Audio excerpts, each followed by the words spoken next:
Okay, everyone, we're going to try to get started here right at 5 o'clock. For tonight, we're going to do our fertilizer update, that 5 prong, and then we'll put everybody through the food line quick, and then we'll get started on our 45Z and carbon market presentation. So, appreciate everybody coming tonight.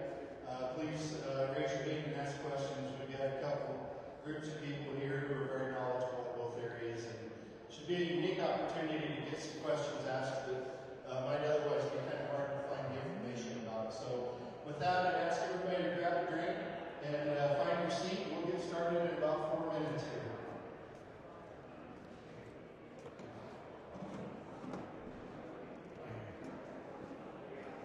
And then we fuck around for 10 minutes.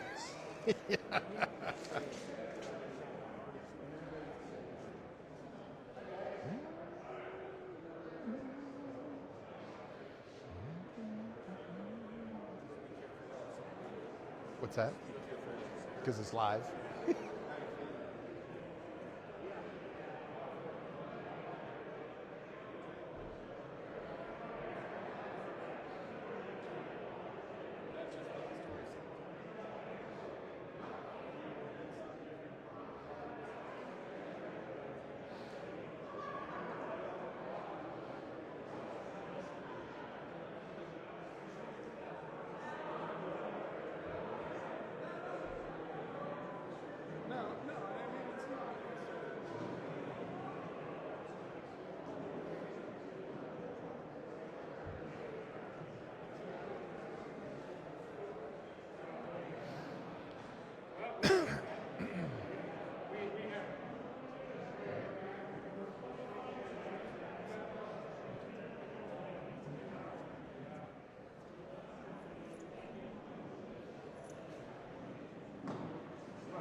Yeah, gonna have to get Ty back up, flip his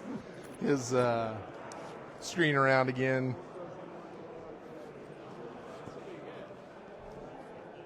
I saw the StoneX fella deliver. Josh Linville. Yeah, he was up at Ag Retailers Association. You guys were singing a similar demand, same information. For Yeah. the, Yeah, he. So I used to work with Josh when he was at Coke. He was the not getting a laser out of this.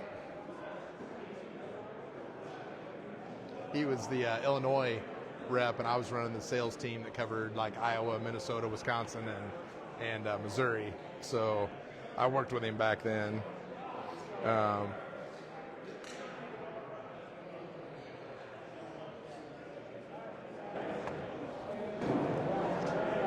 This may have Yeah. a highlighter in it. I say that's for some reason my laser's not. It not probably getting, won't because it's a projector. Oh, gotcha. That's why.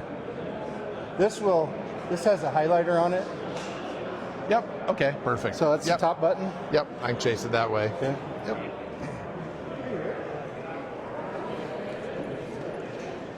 Yeah, he's come a long way from back when he came to Coke from Gavilon, and was definitely from an analytics standpoint that was just not what they did there. So then he came to Coke and Aaron, when I introduce you, anything in particular? Fertilizer Consulting Group. Yep. I mean, work with retailers and producers. Yep. And if you want, I can follow up with a little bit more if that helps. Yeah. All right, and then I'll introduce Brad as with JAG, right? JAG, sustainability, carbon, all that. I'm going to introduce you both, and then I'll turn it over to Darren.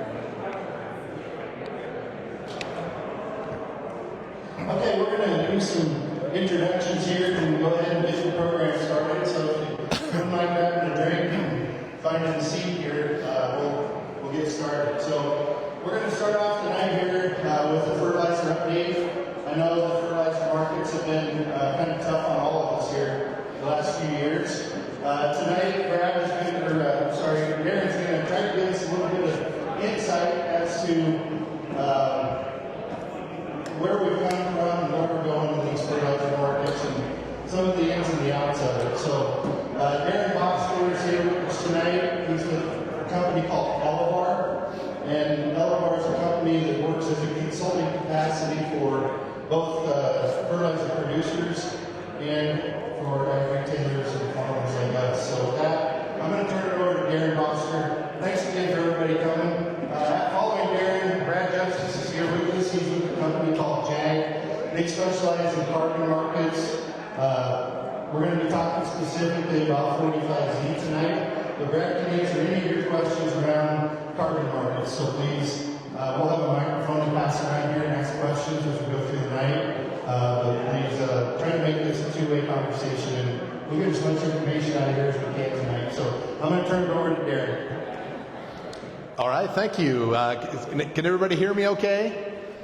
Good, good. So once again, my name's Darren Boster. The company's Elevar.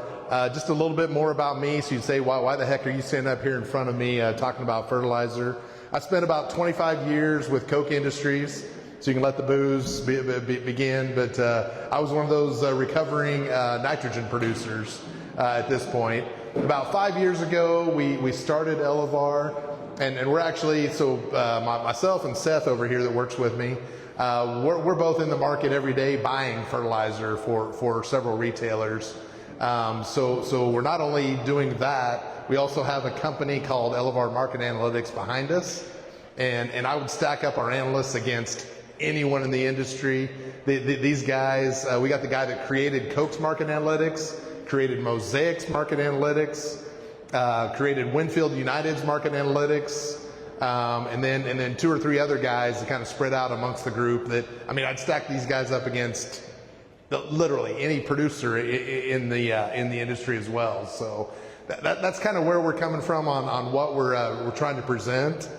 And just for your benefit, what I thought I would try to do, and keep in mind there's a lot of words up there. So and for what it's worth, if anybody wanted a copy of this, Ty's got it. So just hit up Ty, and you're welcome to a copy of this as well. So that was kind of a big no-no when I was at Koch.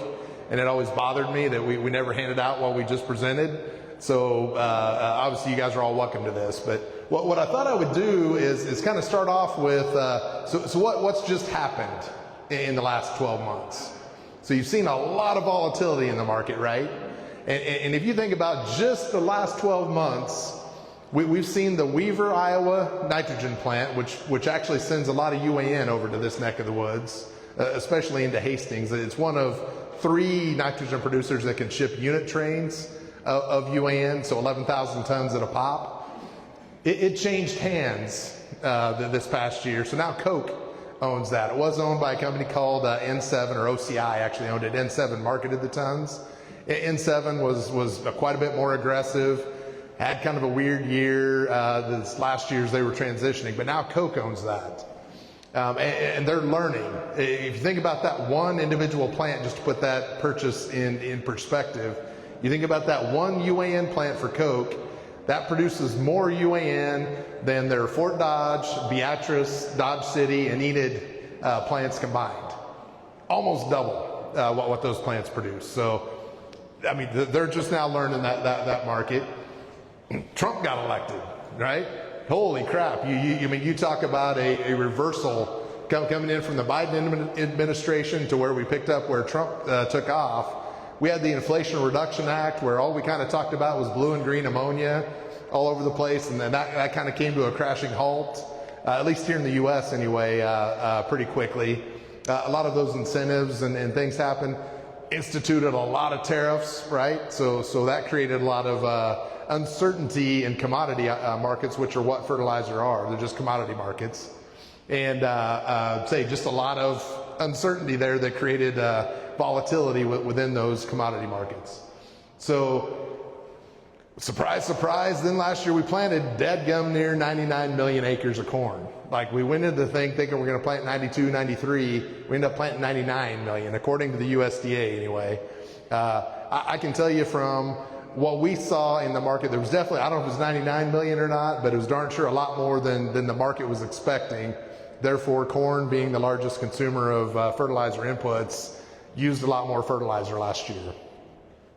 Gulf Coast ammonia, you're probably not familiar with that. That's been a plant down in the Gulf. It's a 1.3 million ton annually, 1.3 million ton ammonia plant. The thing is now, we're going on a little over 2 years late starting up.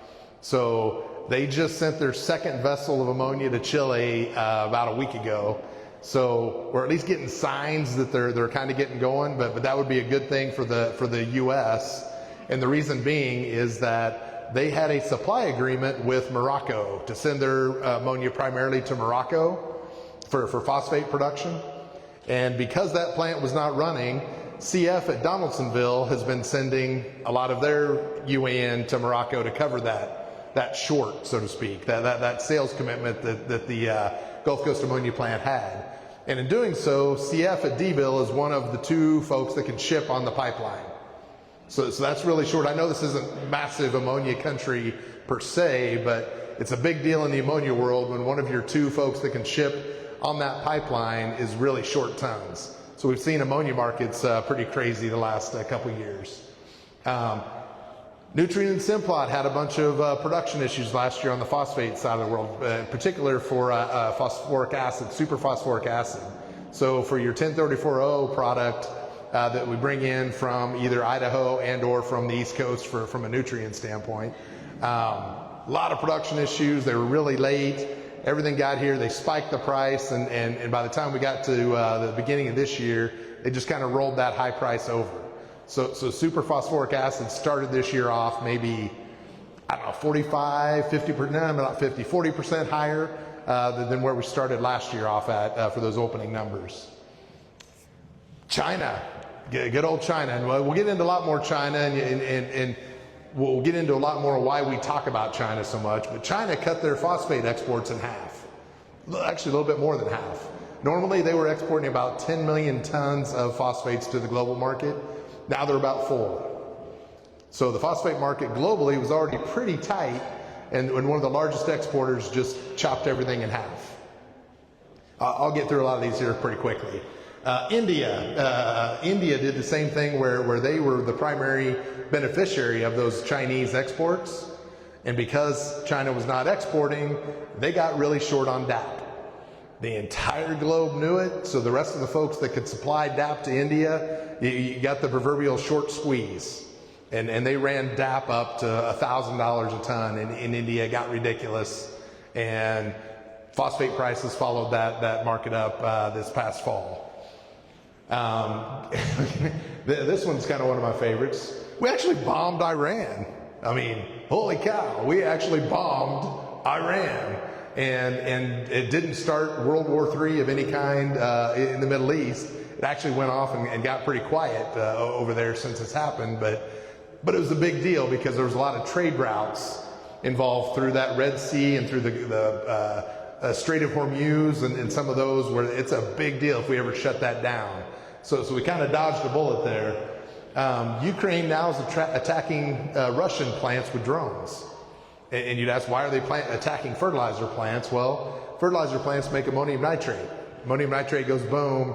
Russians are using ammonium nitrate to make bombs to send back over to Ukraine. So they're attacking Russian fertilizer plants, nitrogen plants in particular, with drones. Kind of messing up, again, global export scenarios. LSB is a nitrogen producer here in the U.S. that actually shut down their ammonium nitrate production at their El Dorado, Arkansas plant. So you think, hey, we don't really use ammonium nitrate around here. Well, they were producing about 300,000 tons of ammonium nitrate that kind of hit the Delta and kind of southern Illinois, Missouri, a lot of pasture land in that region where they were still using quite a bit of AN. It's gone now. So somebody's got to replace that with something else, most likely urea. So it's just another drag on urea production. Okay, now we had Trump put on his tariffs, and now we got the Supreme Court deciding were they legal or not. I mean, it's probably a toss-up at this point whether those are going to hold up or not. You know, nobody really knows besides the SCOTUS. But holy cow, I can't imagine the chaos that's going to ensue should they say that they're illegal, and then the fight over the refunds, right? I mean, you try to figure out who paid those tariffs. Was it the importer of record? Was it the person that bought from the importer of record that got a higher price because the importer paid a tariff? Is it the consumer that bought from the person that bought from the person that bought from the person? That, I mean, the only people that are going to win in that deal are the lawyers. Unfortunately, the court system's kind of filled with lawyers that really like to win. So we'll see where that one ends up. But again, it's chaotic. Nutrien shut down 4 of their ammonia plants in Trinidad.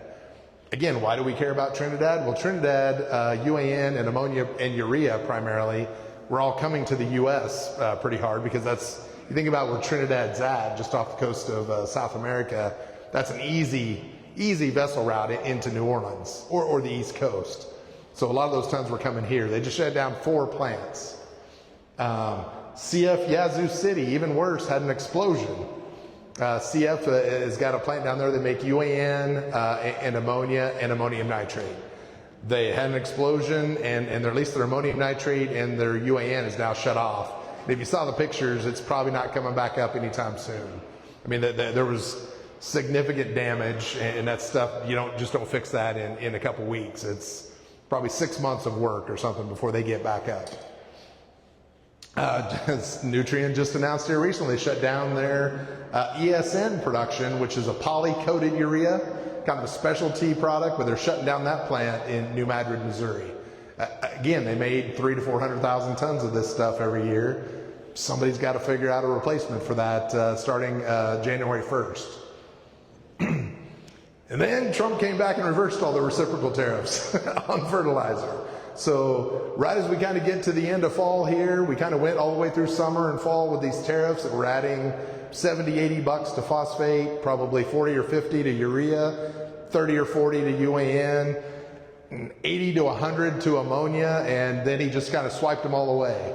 So yeah, a lot of volatility, right? So what do we think is going to happen from here? I mean, this is just me talking. I mean, I don't see why it changes. I mean, we've got more issues out there that are just going to lead to more and more chaos, unfortunately, in the markets.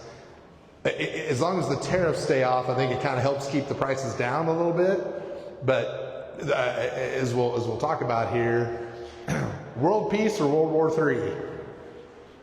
They're both equally as possible in my mind. I mean, we've got Russian planes and Chinese planes flying around Japan right now. We got Russia talking smack to Europe, who's a NATO partner, about if you want war, bring it. Let's have war. I mean, it's a lot of sword rattling, right? But all it takes is one stray bomb or something, and we're in World War III. So, or they could just all kiss and make up, and it's all good. I don't know, but the answers to what does that mean to fertilizer markets?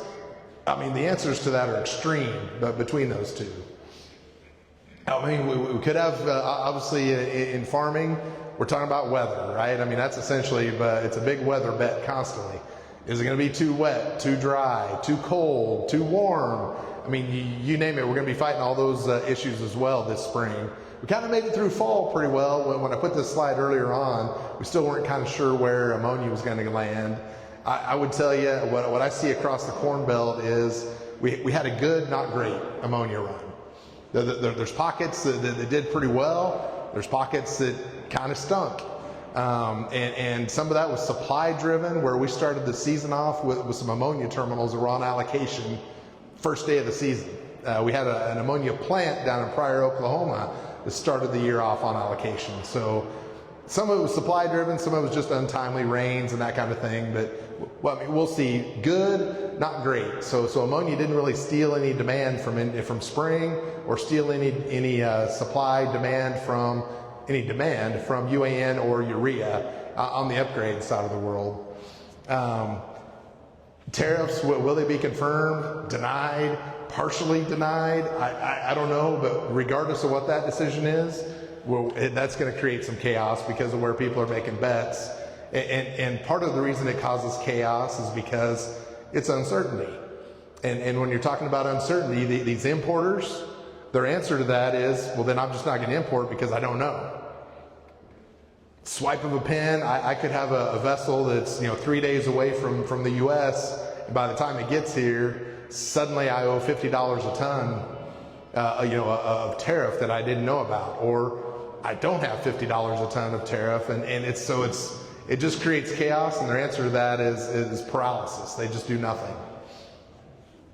The one thing we've kind of fought the last few years as well is in the Midwest, especially in the cold months. You remember the old polar vortex type events, right? Nitrogen plants in particular hate polar vortexes in the southern plains because they're not built for that cold. And if those plants freeze up, or the electricity is required, the natural gas is required for electricity generation and or heating in those winter months, those nitrogen plants are some of the first ones they'll shut down. And again, this year would be, and we'll get to that, this year would be a really bad year to miss a lot of UAN and urea production here in the U.S. Okay, China, you guys are as familiar, probably more familiar than I am with this one. They said they're going to buy a lot of soybeans. Are they? I don't know, but if they do or don't, again, that's going to mean a lot to the soybean market, to the corn, the acres planted ratios, all that kind of fun stuff. That again is just a lot of volatility. This one we just added this one this morning. So now Trump's again threatening Canada and Mexico with some more tariffs. So yeah, swipe of a pen stuff is pretty scary to keep up with when it comes to how that can affect imports and exports. So what I thought I would lead into too is I don't know how much you guys have been exposed to kind of where we stand in the world, and why are all these fertilizer idiots talking about China and India and Brazil, and I don't give a crap about that. I just know the fertilizer plant's down the road for me. That's all I care about, right? Well, unfortunately in fertilizer, the world reaches out and touches us every single day of the week. And I thought I'd just kind of share some just kind of interesting stats with you, just to kind of level set why we talk about all these other countries so much. If you think about China, so this is the ranking of how many tons each of them produce. I mean, you look at these numbers. China has 57 million tons of ammonia that they produce every year. We produce in the United States 92 million, and you're like, nice, we're big, but we're making a lot more urea and other things out of those tons. So we've got a lot more industrial uses for those tons. But as you can see, between China, Russia, the United States, India, Indonesia, my fault, I'm looking at the cumulative. I'm even talking about that wrong. The U.S. makes 16 million tons of ammonia versus China's 57 million. Just to give you an idea where we rank relative to the sheer girth of Chinese production. So we can't ignore them because they can move the market themselves very easily, and do. Whenever China starts importing ammonia, that's a huge signal to the ammonia market. If they start exporting ammonia, it's a huge bearish signal, and you'll watch that global ammonia market swing with that, just like the wind. If we think about urea, so then again, we go back to this little pie chart up here in the corner. China makes up a huge amount of the 180 million tons a year of global production that's out there. Their demand is about 55 million tons, and they have the ability to produce almost 75 million tons. So that's of the 180 million total. And you think, man, that's a lot. Well, right behind them is India. India consumes about 35 million tons a year. And then they can produce, call it the low 20s. Somewhere in that range. They're trying to produce more, but they have to import anywhere from 9 to 10 to 12 million tons a year of UAN, usually from China. They get a lot of those from China. But if China is not exporting, India has to buy from everybody else. Huge bullish factor, which is what we've seen this year. But again, then you look at the United States, and in the United States, we make a whopping, down here in this corner, we make a whopping 12 million tons. So 12 versus 70 in China. I mean, we're the tail wagging that dog on global urea markets. And again, why we spend so much time talking about China and India and Brazil and what's going on in those markets. So UAN's another one that's a little bit more unique, and it's unique because urea is kind of used everywhere, right? It's pretty easy in a lot of countries for somebody to reach in and spread urea by hand. Pretty tough to do that with UAN or ammonia. So in UAN, it's pretty much us, Europe, a little bit in Russia, a little bit in Argentina, and Australia that make up the demand. And that demand kind of profile looks like, of the, let's call it 23 million tons or so of UAN that's used in the world. Here in the US, we use about 14 of that. So just for easy math, we'll call it 15. Europe uses about 5 of that. So now of the 23 million between us and Europe, that's 20 million of the 23 million of the entire globe. So we focus almost entirely on us and Europe when it comes to UAN. Those are really the factors that you're watching pretty hard. But it's produced in areas like Russia. They make a lot of UAN too, about 1 million tons a year that are kind of exported primarily. So again, a lot of little numbers. All this does over here is gives you the capacities of all the U.S. plants over here. So I just thought that might be something you'd be kind of interested in just out of curiosity. And gives you an idea how big Donaldsonville down in New Orleans is versus, say, Beatrice. That would be the closest UAN plant here to you guys. I mean, Donaldsonville's enormous, is enormous. So I think about phosphate, kind of the same answer. China. So you look at the production up there, China's 28 million tons globally. That's how much they produce annually, I mean. And the United States, I would argue that 10 million too that's there today is probably more like, and we'll have a slide a little bit on that here a little bit later, but more like 9.2 now. I mean, our production just kind of keeps sliding. China has the ability to still ramp up production if they want. But Morocco is kind of the up and coming star. In Morocco, they've got enough phos rock to last, 700 years. That they could feed the entire global phosphate demand for something like 700 years. But it's in Morocco. And we have countervailing duties on Morocco that don't allow it to come here. So, yay! Yeah, well, that's awesome. And not good for our price. So, the other one is India, again, that consumes just a lot of phosphate again, and they have to import a lot of that. Historically, that would have come from China. And if you'll remember, China used to export about 10 million tons. Now they're exporting about 4 million tons. India has been the one that got hurt the worst by that, and their answer was they had to go buy from other people, and everybody knew it, and ran the price up.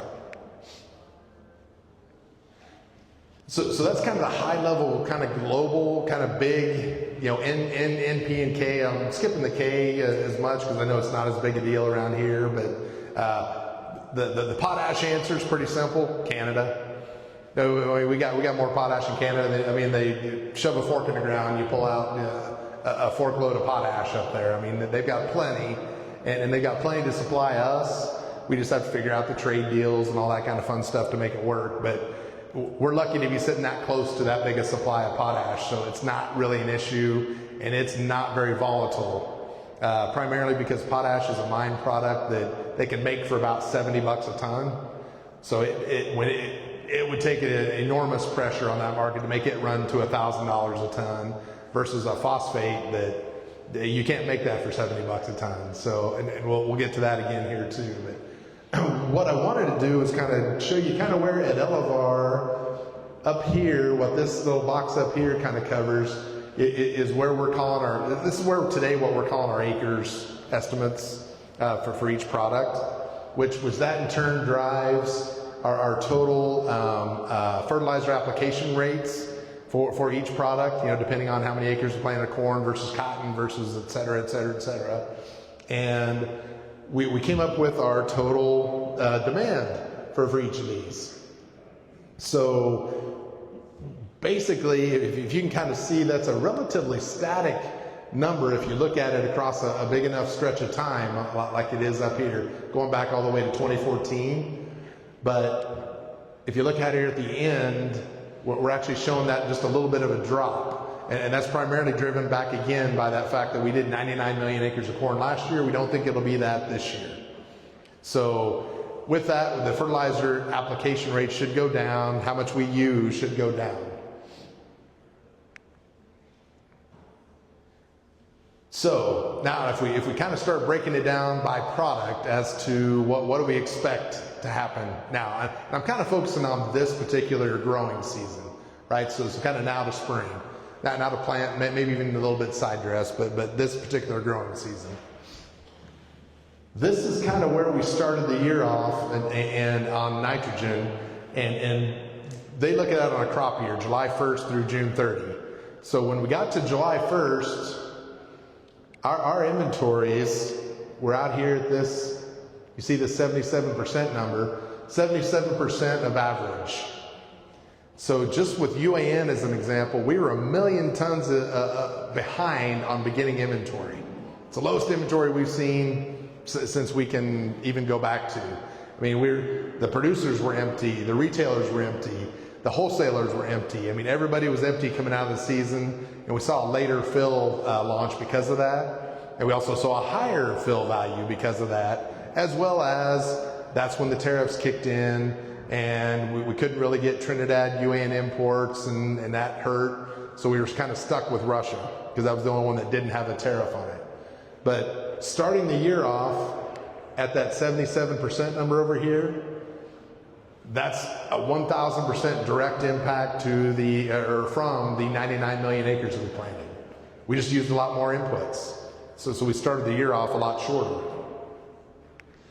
So the one thing we have to do then is start making that up. And if we look at urea, again, a lot of numbers up here and things, but what I try to do is kind of point out to you the key things that make a difference to me.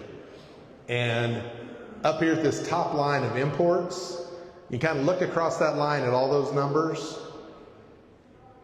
and we're calling this year that we need the 5.9 million tons, that's 5.9 million tons of imports that we think we need to balance our demand here in the U.S. And that's the second largest amount of imports we've seen since 2019. And what makes that even worse is that down here, you see this little red stub down here. That's kind of the year-to-date imports, and that was up through what was reported through the end of October. They don't have November numbers out yet, but through the end of October, we're actually behind pace. You see that red line down there is behind kind of where our average has been, where last year was, all those kind of things. So we've been slow to the gate on back to that causing paralysis because people don't know on the commodity markets. That's what that causes is we don't see the imports coming in yet because they're still not quite sure what to believe. What's the Supreme Court going to do? What they're not going to do? All that kind of fun stuff. What's Trump going to do? They're not sure. So that's been behind pace. And that combined with we need almost 6 million tons of imports, that's kind of a bad combination, right? I mean, at some point here, we got to turn the bug light on, which means higher prices, and call on those global tons to come here to the U.S. where we need them. And we talked to a lot of guys. The Northern Plains is obviously the biggest urea consumer here in the U.S. We talked to a lot of guys up there, and they're scared. And they're scared because they've never seen their sheds this empty this time of year, which tells me there's a lot of tons that got to get moved up to the Northern Plains to get ready for their spring season as well. So, I mean, all the signals are out there that we're setting ourselves up for a crunch. Here's what it looks like to me. So this is what happened to India when they got short. So India did the same thing. They kept buying short, leaving their inventory kept getting lower and lower and lower. and they kind of got smoked pretty hard this year on price. And they just recently, normally in a normal year, they do a tender. So they just simply announced, we're trying to buy 2 million tons. Whoever wants to throw an offer into us, throw your offer into us. And then they take basically whoever's the lowest offer, and they go back and try to go back to the however many tons they want, to go back to that many tons and try to get them to match that same offer. So they just did that recently here with a 2.5 million ton tender. They were only able to get about 1.5 million tons. So they're going to have to come back and buy another 1 million tons here again. I mean, normally this time of year they are quiet, and we have the market to ourselves here in the U.S. So again, it's just one more factor here, because they got short and they went through a short squeeze.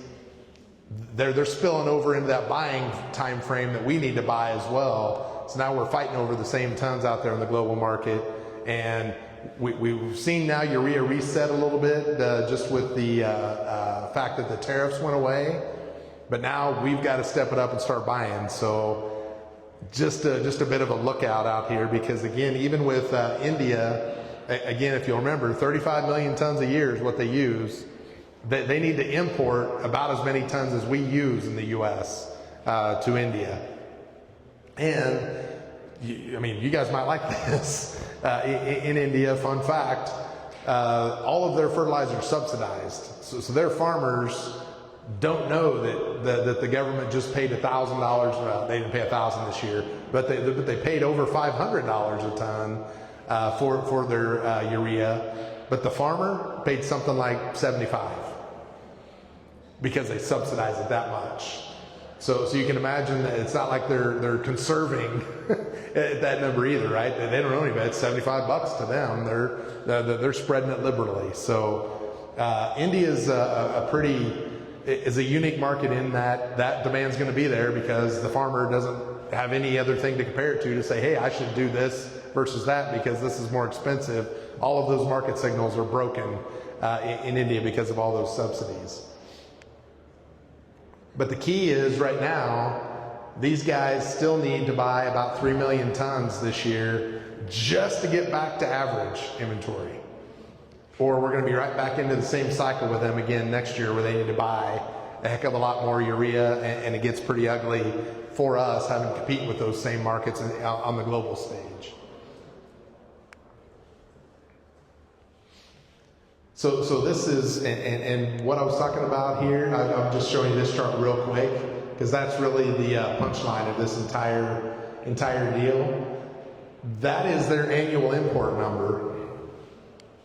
And you can see, I mean, these are the past years. So starting about 2020, they started importing less and less and less, and really driving their ending inventories down. I'm not sure I understand this protest, but they had protesters, farmers, eating dirt. That was their protest. I'm not sure what that protested necessarily, but that was their protest against the government to get these subsidies back in place and get the fertilizer in place. And because of that, that's the kind of imports that they've had to do this last year. We think they need to do it again next year. So they're going to be an active, heavy buyer just to kind of get back to normal on urea. So really that's and the other key factor in why we believe they're going to be big next year as well is those subsidies we were talking about. The Indian Parliament nod for a net 4.62 billion in extra spending for 25-26. That's all fertilizer subsidies. And here's why it's a big deal for us. If you remember that 5 million ton number I mentioned that we need to buy, this is a simple supply stack, and we kind of really narrowed it down a lot more to make it a little easier for a slide. But what we tried to do is take all those global origins and break it down in terms of what their cost structure is. And some of this is freight, some of it's tariff. So we'll see where the tariff ultimately ends up and all that kind of fun stuff. But regardless, the further left you go on that stack, over here, that's the cheapest cost urea in the entire globe. And for us here in the US, the further you go to the right, in theory, when you hit demand, that's where that should start setting your price. Right now, from a standpoint of total available tons out there, we think it's somewhere around 5.2 million tons are available to us, and we need 5.9. We're like off the stack right now. So that's why we say we're going to turn on the bug light here at some point to attract a lot more imports. So kind of thinking we're pretty bullish going through spring on urea. So it's not I mean, good if you're using urea, it'd be a good time to be talking to Ty right now. So going to UAN, same type scenario. We talked about where those ending inventories ended. For the last, since 2023, we've just steadily driven down ending inventories. So we're showing ending inventory somewhere around 950,000 tons here in the U.S., which is nothing. I mean, we've had as much as 3 million in some of the recent past. So 1 million, we were down to fumes across the entire U.S. on UAN. And we had quite a few turnarounds, which those are really hard to see on the right up there. We had a lot of turnarounds this year that affected both UAN and urea. Turnaround being just the planned maintenance that they have at those nitrogen plants. So pretty brutal on the production side of that. Again, we talked about the Ukrainian drone damage that they've done to Russian plants. Why do we care? Because Russia makes up about 50% of the imported UAN that we get. So as they're knocking out nitrogen plants over there, they're knocking out UAN production from time to time. They get it back up, but it doesn't matter. You go down 3-4 weeks at a time, you just can't make that production up out of a nitrogen plant. So ammonia volatility still remains high, and again, same drone strikes are taking out ammonia plants as well. It's kind of all the same, where they make both. To make urea, ammonium nitrate, UAN, all that, you start with ammonia. You make ammonia first, and then that's where you take ammonia to make the rest of those products. So as those Russians are taking those out, they're taking out those plants as well. Saudi Arabia also had a plant that they've had an extended turnaround on. We mentioned the Gulf Coast ammonia plant that's now 2 years plus behind schedule. I mean, it's just been we talked about Yazoo City getting hit. Ammonia has been extremely volatile. As a matter of fact, we're kind of expecting some new spring pricing, hopefully either late this week or early next week. So hopefully you guys at least have that data available to kind of make your spring decisions on nitrogen plans. But ammonia has been extremely volatile, kind of all over the place. And again, so we kind of walk through some of these as well. But what are some things that could actually help us this spring? It's that Gulf Coast ammonia getting started up. That would be a really good thing. There's another plant down in the Gulf. It's a brand new plant again that claims it's going to come up sometime in Q1. Not sure anybody really believes it, but it's called the Woodside plant. It's another 1.2 million ton plant. Keeping in mind how that helps us is those particular plants, the Gulf Coast ammonia plant and the Woodside plant in the Gulf, those are probably not coming into the U.S. They're not going to put that in a truck or a rail car and send it up here. But what it does is it creates situations where CF and Nutrien, where historically they could export tons out of the U.S. and shorten our inventories, that they're not really going to have anywhere to go, so they're going to have to keep those tons here at home, which helps us. So net, it pushes the bubble around and helps us on ammonia. But right now, we're finishing this season really, really tight. So realistically, it's probably something that helps us next fall, next summer fill and fall with this additional supply. It probably is not, it's too late to really help us this year too much. Does that kind of make sense? I know it's kind of painting a picture there, throwing out a lot of words. There are a lot of names of plants you probably never heard of, and it may or may not make sense. But yeah, feel free to throw a question out. I should have talked about this at the beginning, but I've got some prizes for good questions up here. So I've got a little bottle of 1792 and got a 30-pack of Busch Light for good questions.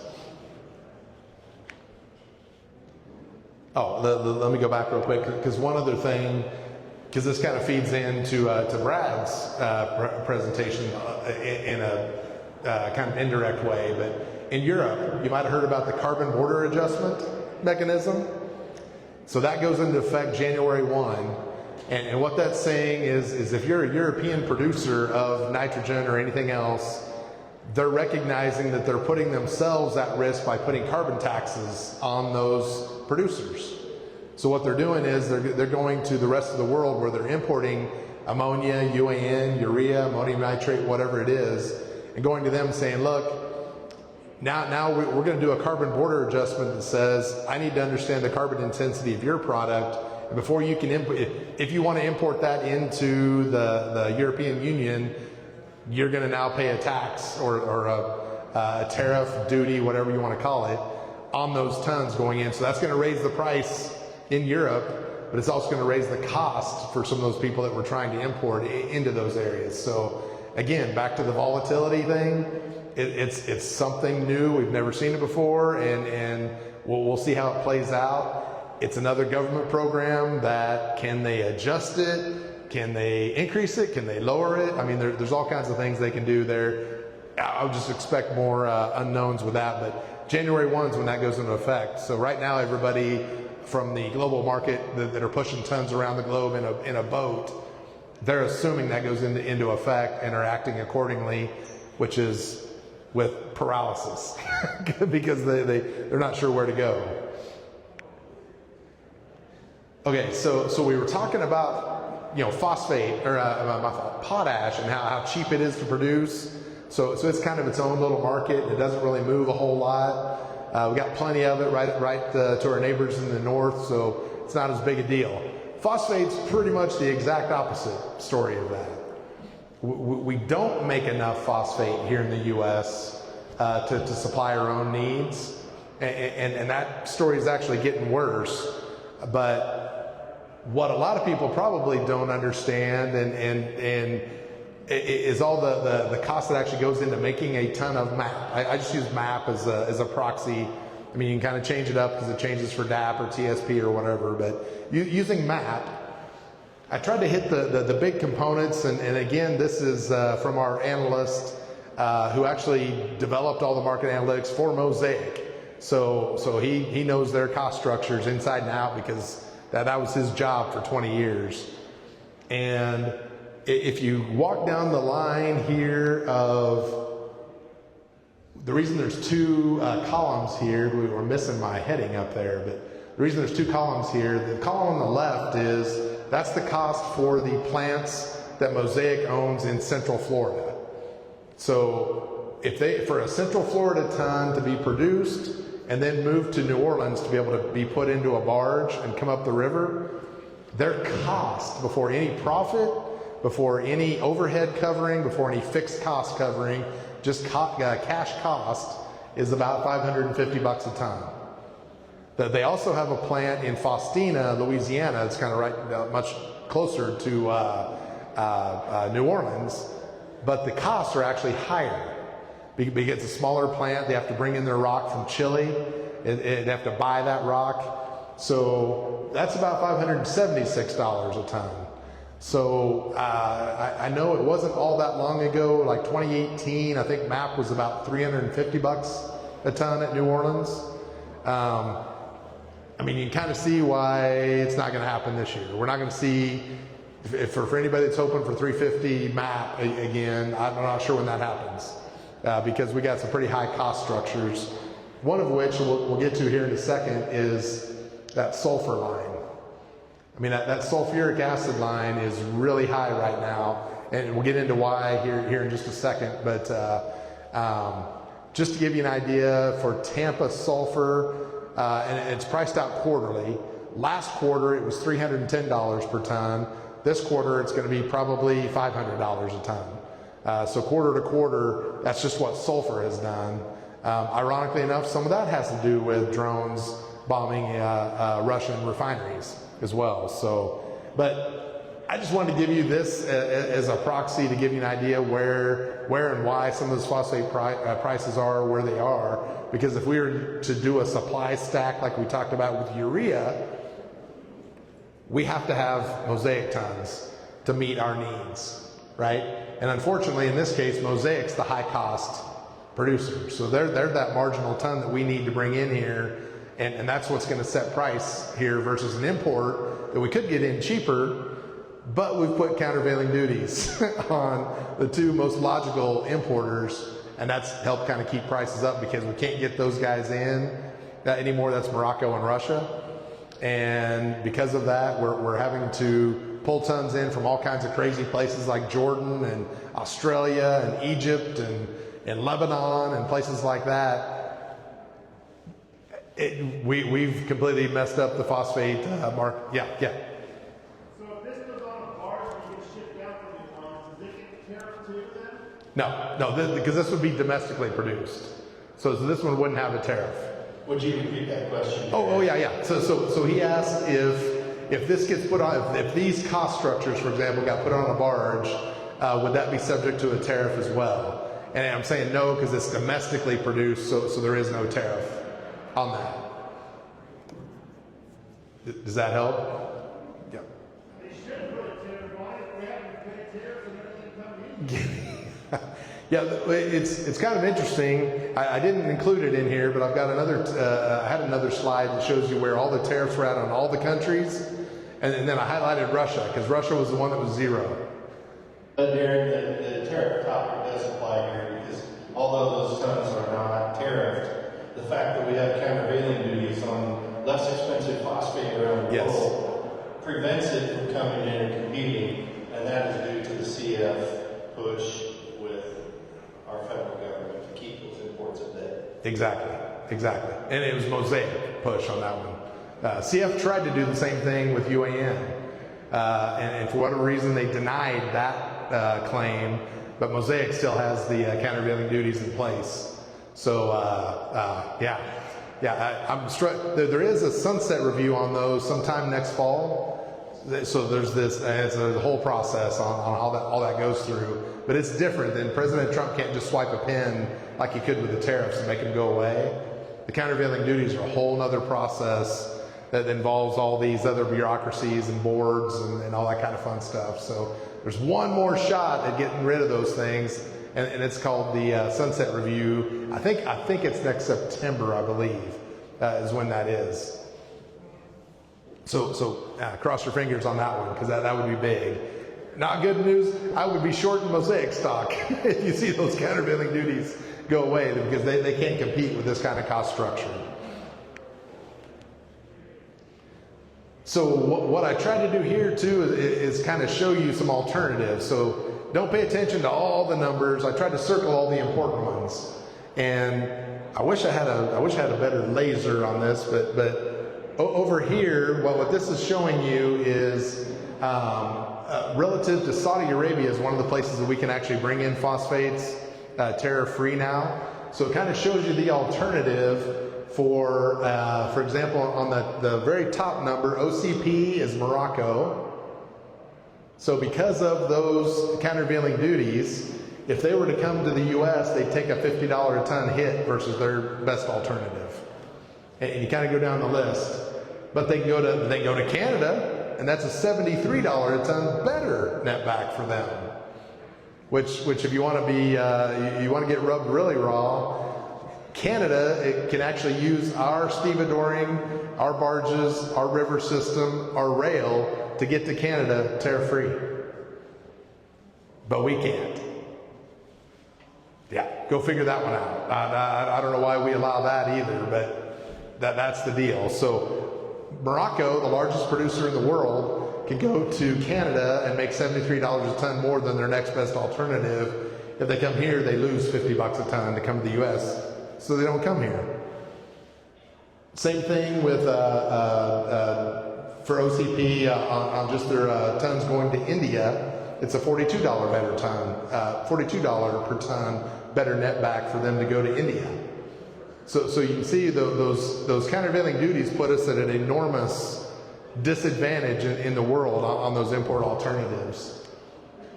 Same thing over here. Fosagro is a Russian producer, the logical Russian producer to come here. Same story, a $49 a ton hickey for them to come to the U.S. They're actually worse off. Modern is the Saudi Arabian tons. It's a $9. It's getting close with Saudi Arabia. It's close, but it's still a $9 a ton worse net back for them to come here.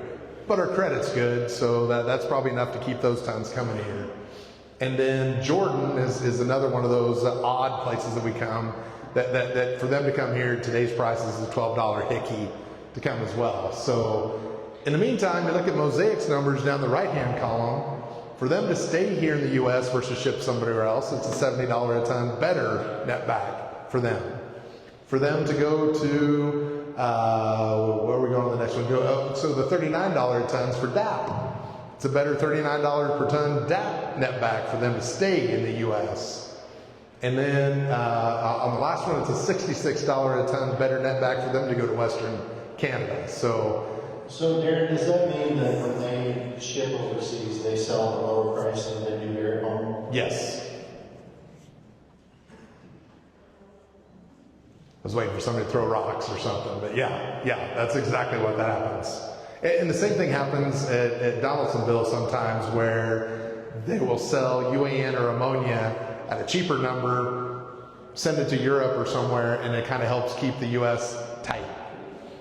Heck of a lot easier to export 5-10% of your tons, and you don't make it sloppy here, right? I mean, that's the spooky part. So this is U.S. production. I told you, kind of give you an idea what's happening with MAP, DAP, TSP production here in the U.S. I mean, we're fighting a losing battle here. We don't have any more phos rock to go mine. Our phos rock quality is getting poorer all the time. And on top of that, we make our phosphate producers maintain all their gypsum on land in these massive mountain style stacks that's really expensive to cover. So from a U.S. phosphate producer standpoint, I mean, we're putting our guys at a disadvantage from that standpoint, and then trying to protect them with countervailing duties to make the price higher. But that production, as you can see, is going down. It's going to continue. That'll just keep continuing to decline. The reason sulfur prices are so high is right now our phosphate producers are having to compete with the metals industry. So aluminum and copper production in particular uses a lot of sulfuric acid. Those markets are hot right now. We're having to compete with it. And from that, you can see, I mean, every one of these indexes for sulfur are going through the roof right now. So that's, and again, why do we care? When you think about AMS, ATS, if you use MES or S10 or elemental sulfur, I mean, just go down the list. Bentonite, and then obviously used in the production of MAP and DAP. It's a lot of sulfur. All of those are feeding in, and again, I would assume that here, as we roll to Q1 and those prices really kick in hard for the entirety of Q1, we'll see a lot more increases in ATS, AMS, some of that so far that we haven't quite seen yet because they were still paying the cheaper number from last quarter's pricing. On the flip side of that, which again, we'll get to government policy, on the flip side of that, China has been exporting AMS like a banshee. And the reason they're doing that is because they've had restrictions on being able to export urea, but they're also there's a plant called a caprolactam plant, and what they make is a nylon that goes into, like, for example, the dashboard of your car, that kind of plastic goes into that kind of plastic. Well, this caprolactam, one of the byproducts from that is AMS. That's one of the byproducts they make. Domestically here, we've got a couple big plants. If you've heard of Advance 6 in Hopewell, Virginia, BASF down in the Gulf, are just getting crushed by Chinese caprolactam that's out getting dumped on the market out there right now. So they're struggling to produce, and they're campaigning those plants and taking them up for a little bit and then shutting them down. If they can make a profit, they'll take them up and then shut them down again. So, but in the meantime, China's just dumping AMS on the global market like crazy. Biggest beneficiary of that's Brazil. Brazil's been getting a lot of that AMS. Ironically, here in the U.S. again, we had, so as you think about countervailing duties on phosphate, on Chinese AMS, we have what are called anti-dumping duties that IOC got put in place. It's probably been 10 years ago now. So that AMS can't even come here.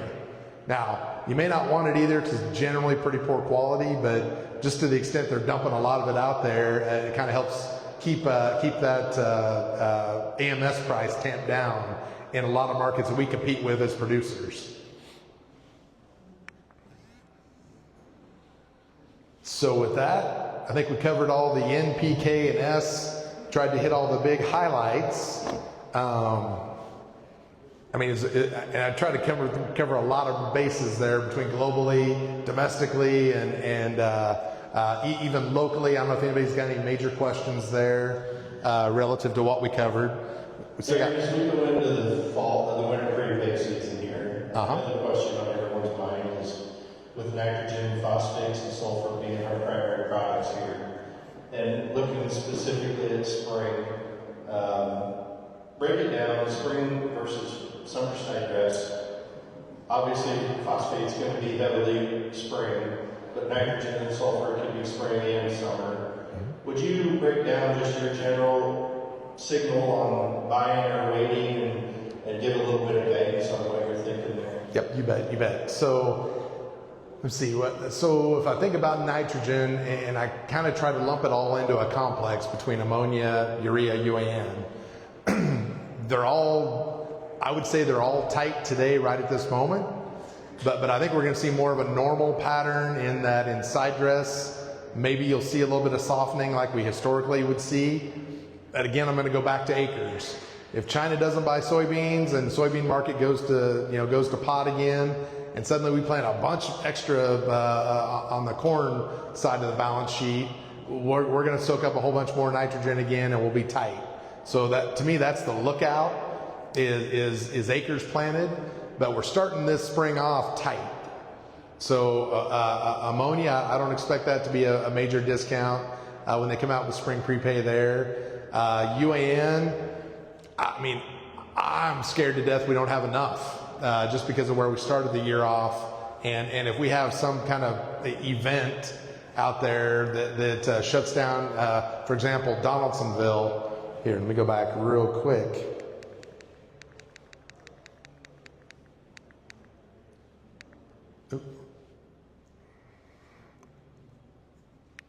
So, for example, if we were to shut off the, I didn't go back far enough. Donaldsonville UAN plant. I thought I missed it. Anyway, Donaldsonville is like 3.9 million tons a year. Weaver's 1.6 million tons a year. Beatrice is 350,000 tons a year, right? I mean, if Beatrice goes down, it's not the end of the world. If Weaver or Donaldsonville go down, or Verdigris in Oklahoma goes down, look out. Look out. I mean, UAN prices will scream in a heartbeat. Or the other lookout to me is anything they might do with Russia. I mean, I can give you the scenario that says, hey, Trump just got rid of the reciprocal tariffs on everybody, right? That sounds really good to everybody. And then he just comes back and says, now we're going to get hard on Russia, where we're going to slap a tariff or sanction Russia. 50% of our UAN imports come from Russia. 50% of our urea imports come from Russia. Maybe 10% of our potash, don't even care about that. But the impact to urea and UAN would be instantaneous. We'd put $150 in UAN overnight if that were to happen. So, I mean, not trying to play both sides of the fence there, but if that were to happen, that would be really bullish. But I think what happens is he doesn't do that, and what we see is that normal market fade late in the year as we go back into summer fill again. And I hope we see a little bit better summer fill start to the year than we saw this year, because we were just so empty this year. They started at $100 a ton higher than it was the year before. I don't think they'll be able to pull that off this year. Urea, yeah, urea's a spaz. I mean, urea is all over the place all the time. We need a lot of it here. We need to get a lot of it here. So I would especially expect urea to kind of really spike as we go up through, call it end of April.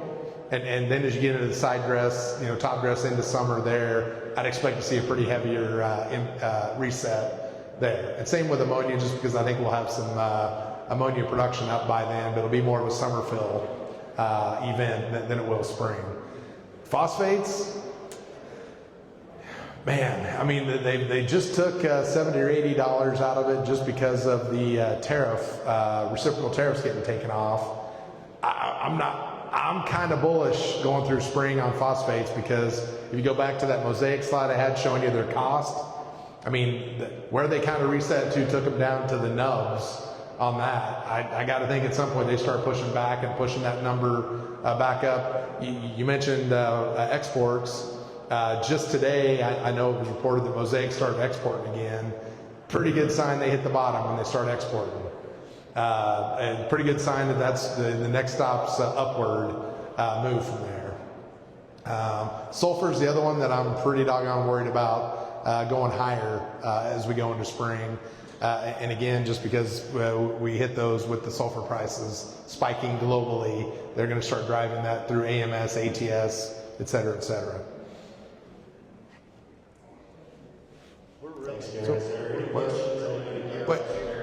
Wait, hold on, say one time, what? We're really a year away from these prices ever correcting themselves. Agreed. He said we're really kind of a year away from a lot of these prices correcting themselves. I would agree. I would agree. To follow that up, this year away, energy prices have went down considerably, and they're planning to go down further. Mm-hmm. So are the companies that have taken plants offline, mm-hmm. will they come back online since they're going to be profitable? Sure. So his comment was with energy prices having actually kind of retraced pretty hard for the plants that have kind of come offline. You're thinking like the Nutrien Trinidad plants, where those have retraced. Might they bring those back online? Part of the reason those Nutrien plants went down was because of their gas contract with Trinidad. Trinidad's comparing their gas alternative to LNG. So LNG markets are the one to watch versus Henry Hub gas, for example.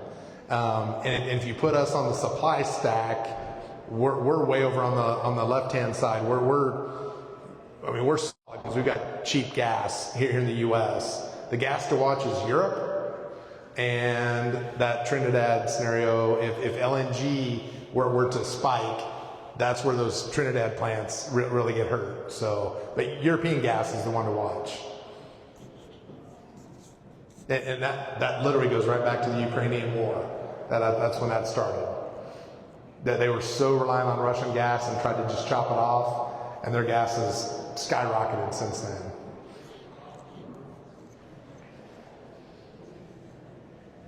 All right. So now here's the fun part. All right. So wait. So you asked the first question. Where are you at? Yeah. So you got a preference? All right. You get the 30-pack. Thanks, Gary. Thank you. Okay, we're going to try to get everybody through the food line here quick, and then here hopefully in about 15 or 20 minutes, Brad Justice will get started talking about carbon markets and the 45Z program in particular, which I think I find very interesting. Darren, thanks for that insight on fertilizer markets. We appreciate that. Appreciate you coming from Wichita here today to be with us. And just a reminder, if you want, again, a lot of numbers, a lot of words. If you want a copy of it to study a little bit more, or maybe ask more questions, hit type for the copy. And I mean, reach out. I mean, through Ty or whatever, we can try to answer any more questions as they develop. So.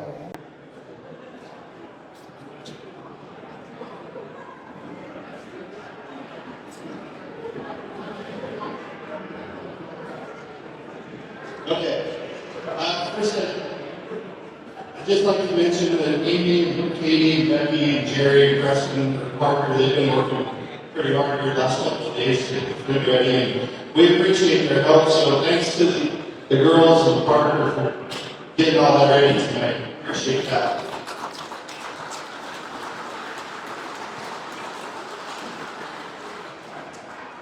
So, obviously, the carbon markets around the world, Aaron touched on one aspect of the carbon market, imports going into European countries. We've seen Darren has shared information with me about Walmart going to rice farmers in Arkansas to produce low carbon rice. Brad can probably list off 100 different types of carbon markets that are coming in the future.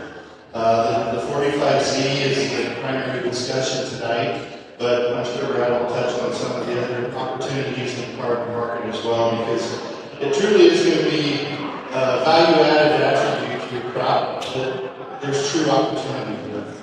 And so the goal for tonight was trying to highlight what some of these carbon markets look like, how they work, why they're in place, and how you guys as growers can participate in that revenue stream and bring extra profitability along the way with your grain farming today. So with that, thanks again for everybody coming tonight. I'm going to turn it over to Brad Justice with the chat group.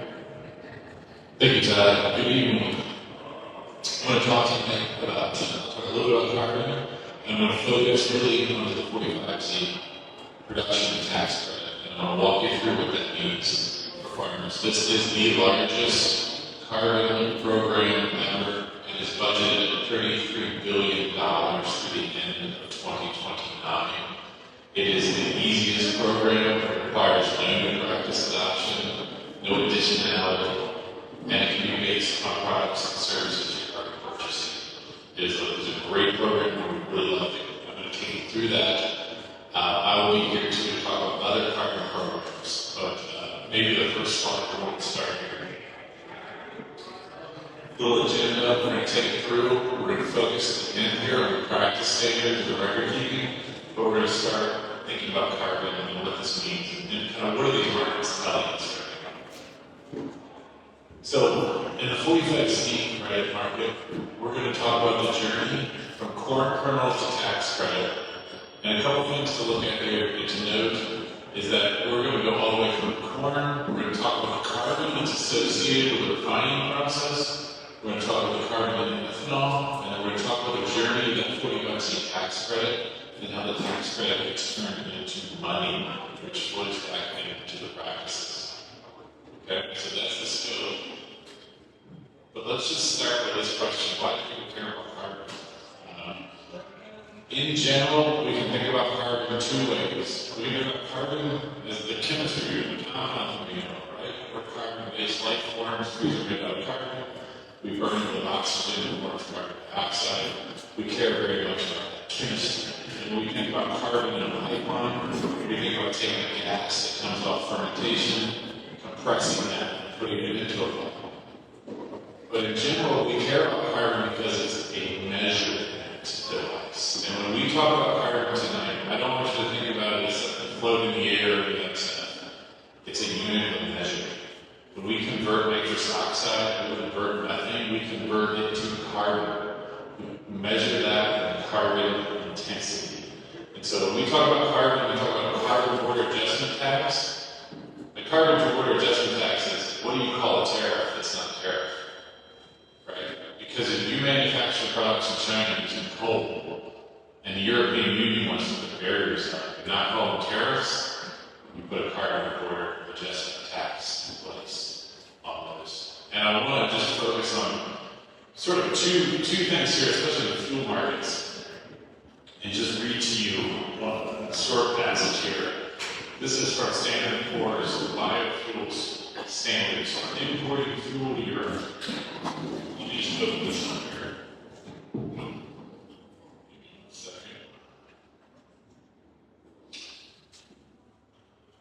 If you want to import ethanol to the port of Rotterdam, Platts E2 ethanol assessments reflect carbon meeting maximum carbon intensity, CI, of 33.52 grams of carbon dioxide equivalent per megajoule. This equivalent is to a minimum GHG savings of 60% based on fossil fuel comparator of 83.8 grams of CO2 equivalents per megajoule under the European Commission's Renewable Energy Directive, RED, framework, or GHG savings of 64.31% on the RED 2 scheme. They won't take the fuel off the boat. They won't take the fuel off the boat unless you know what the carbon intensity is of that fuel. So when we talk about why we care about this, these are the rules and regulations that are going to be set around the world and within our own country to help produce cleaner fuels, cleaner products, whatever it may be. So let me go to the next slide here. Carbon intensity is a measure of the energy used to make fuel. We're going to talk about carbon intensity quite a bit, but we can use that same term to talk about calories, right? The amount of carbon that went into food, that went into feed, right? Those are the programs you might be hearing about here in the carbon space. Or maybe you've heard about carbon offsets, where I take that carbon and make a security out of it, and I sell it around the world, so that people can take credit in their compliance schemes and reduce the carbon. In Europe, you must report all the carbon you produce. And that's for American companies too. If you want to do business there, you have to tell them how much carbon is in that meatball before you sell it. So this is what's coming. You know what it means to farming is more data flowing with those bushels.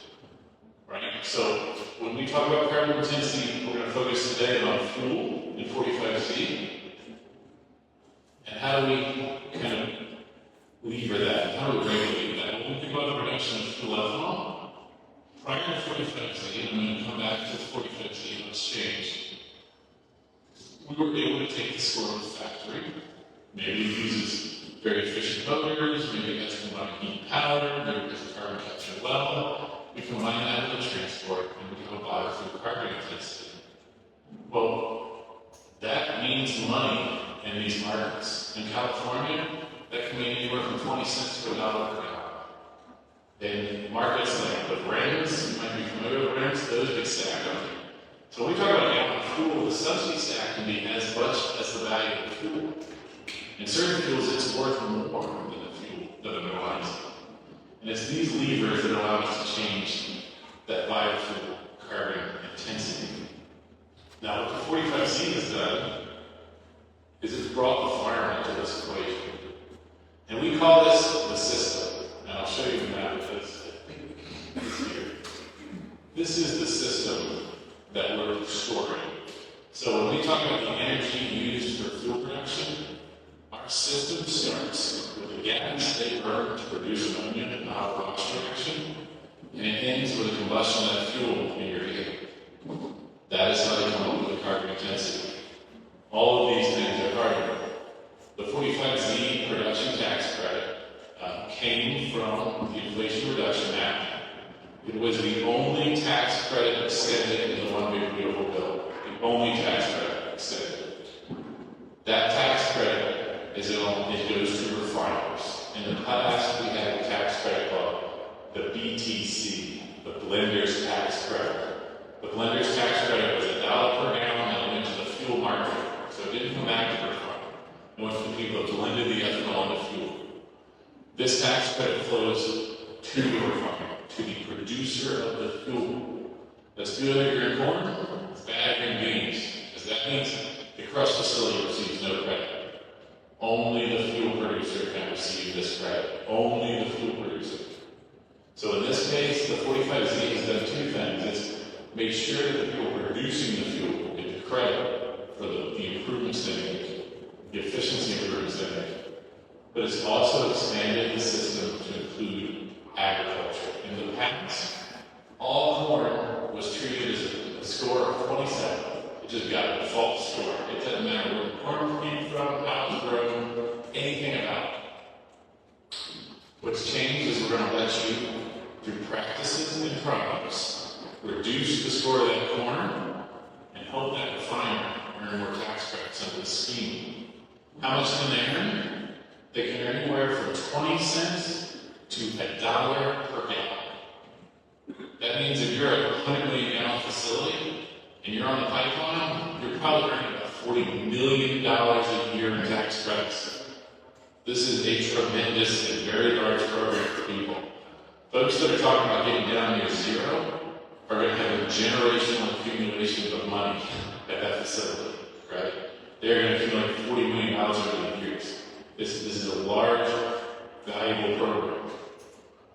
And this system here This is all the folks that are included in this carbon intensity score, those levers I talked about. How do people get better? They reduce the amount of electricity they use. They reduce the amount of gas they pull into the system. It's that simple. They can look at the meter, and that's going to measure.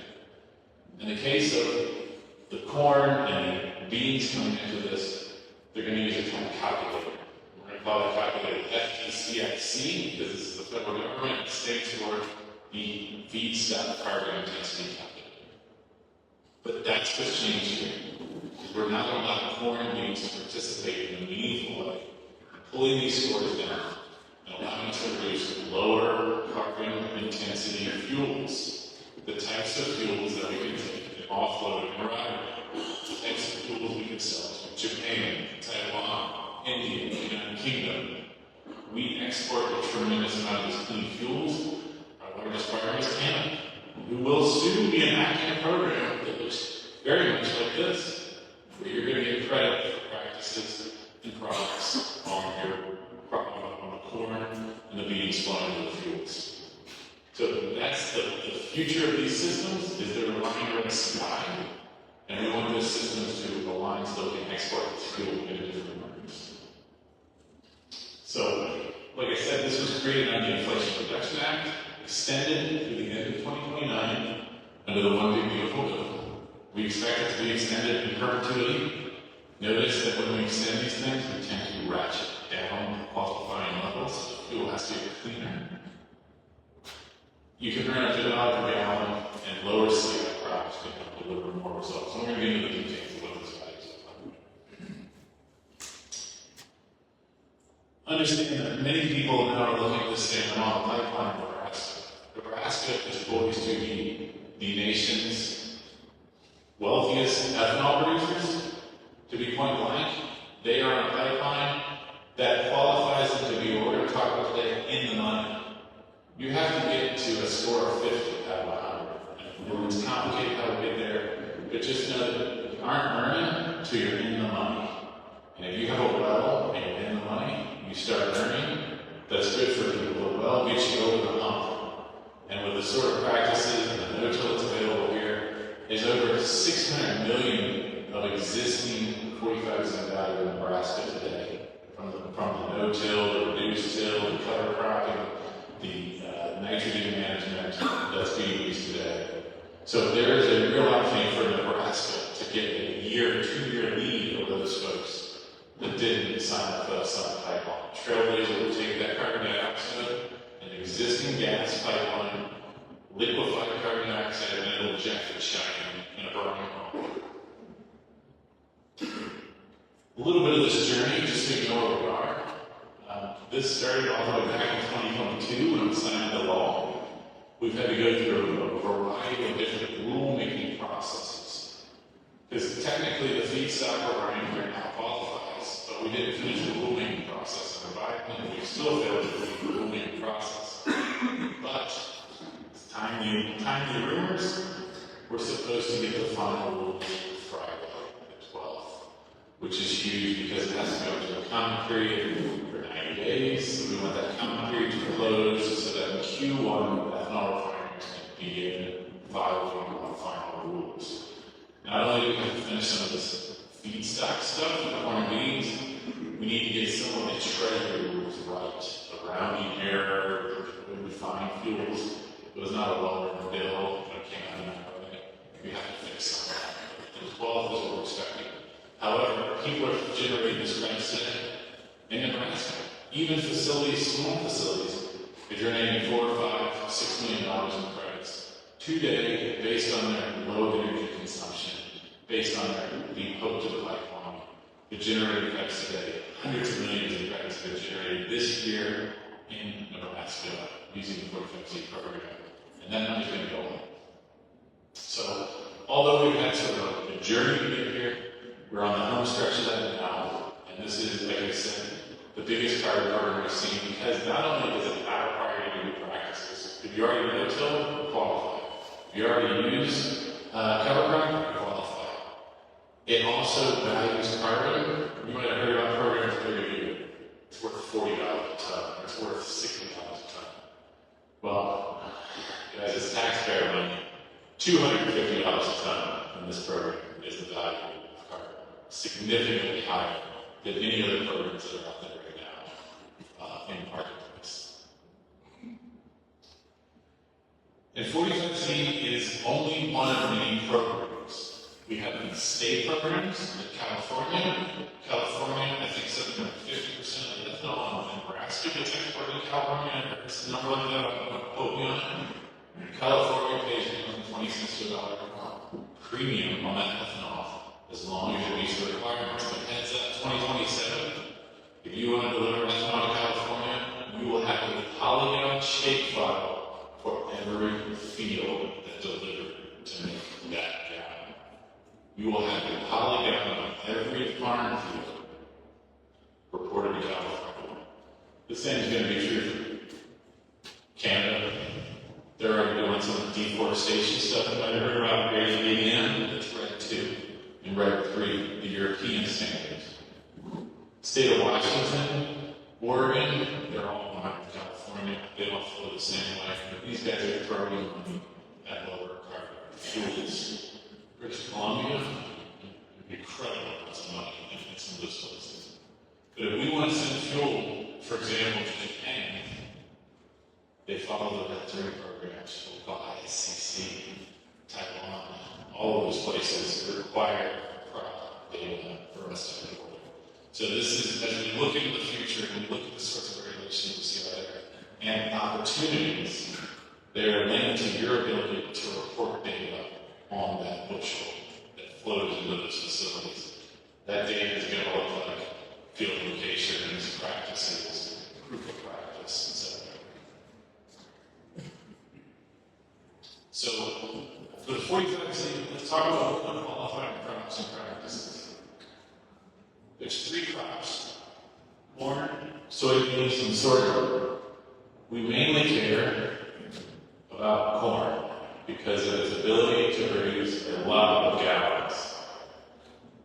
The credit flows to the gallon. The credit flows to the gallon. 1 bushel of corn makes almost 3 gallons of fuel. So that's almost $3 worth of value per bushel.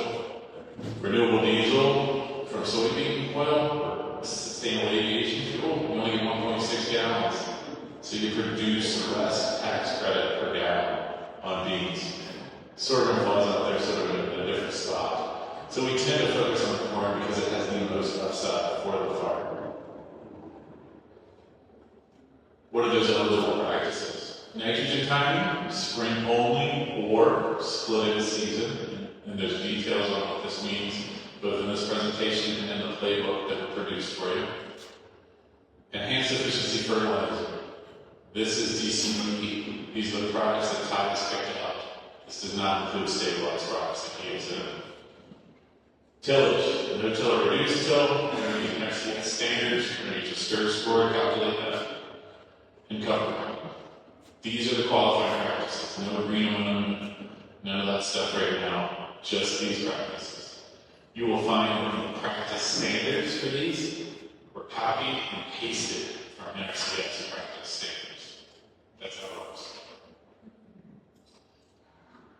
One of the things I really want to focus on here in this conversation a little bit is how will payments flow back to farmers? How will folks participate in this program? And this is, let's be really upfront here.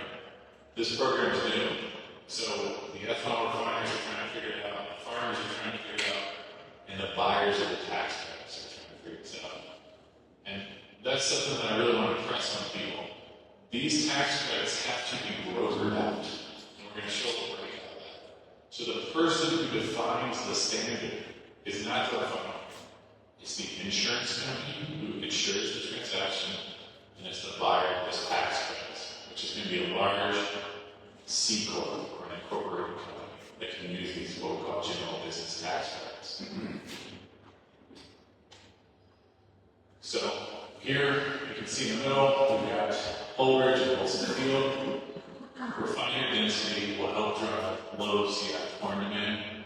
You here right now in Holdridge are in a prime location for 45Z value creation. Over 15 ethanol facilities in the area, 1.4 billion gallons a year ethanol capacity. And we can imagine these people competing for those bushels. There is incremental value in bringing those bushels into those facilities and turning them into tax credits. How quickly ethanol refineries start these programs or begin these programs, it's going to vary by person. But the second people start making money, I guarantee you they will hustle, because it is not a little bit of money. It is a lot of money, up to $1 per gallon it produces. So let's pick on capital. They're nearby. This is not based on data from capital. This is based on data scenarios. So please don't go back to capital and tell us what you saw.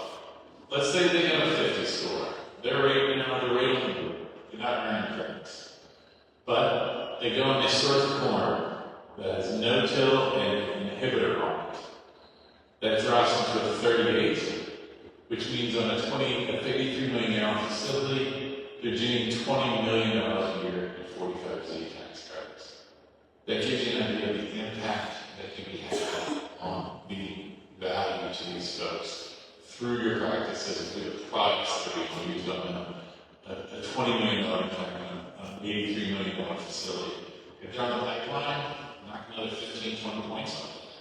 So they're going to take that number and even higher, up to $50 million a year in 45Z tax credits. So it is valuable to the farmer to be using these 45Z tax credits that come from the feedstock. So if you hear folks say, well, I'm running a pipeline, or I already did a good score. Hey, that's great. You got a 30, we love it. But what are you going with 29, 28, 27? Let's run some corn on. Geography matters. Let's go back to that same capital site. Harlan County and Hall County.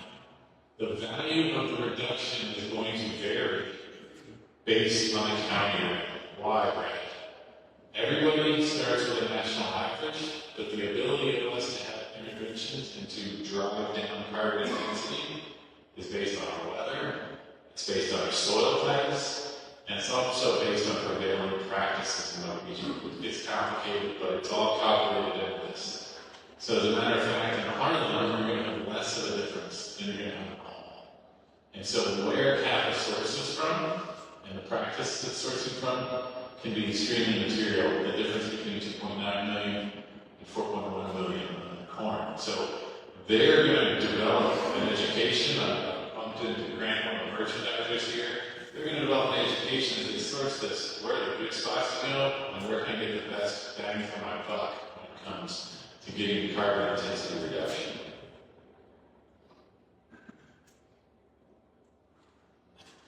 So what's the average value of practice? For cover crop, we're going to talk about follow bushel here.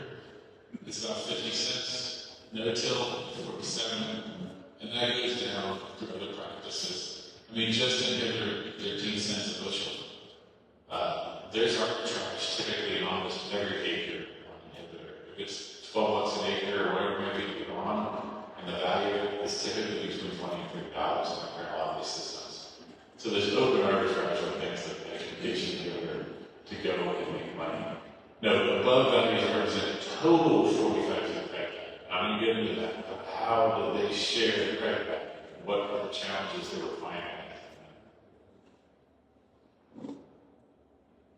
Those values can vary widely, right? They can reach up to 70 cents, they can dip down to 20 cents. This is that variability. Because we model, we produce this model is based on each county's, again, their practices, their soil types, and their weather. That goes into how we generate the impact in each one. And so there is variability across these, but they generally have a pretty tight range. This is an important one to talk about where the money goes in this system. Because one of the things we bump into here is that we got to remember the refiner owns the credit. So they're going to drive the program to share that back. And a lot of people say, well, I want all that share. Well, that's fundamentally impossible. They have to sell the credit to make money. They can't consume all of that tax. And they can't send it to the government for direct payment, like a 45Q. They have to sell it or broker that to another party, which means they're never going to get fixed value. They're going to get on deals above 100 million, which are not many people can do that.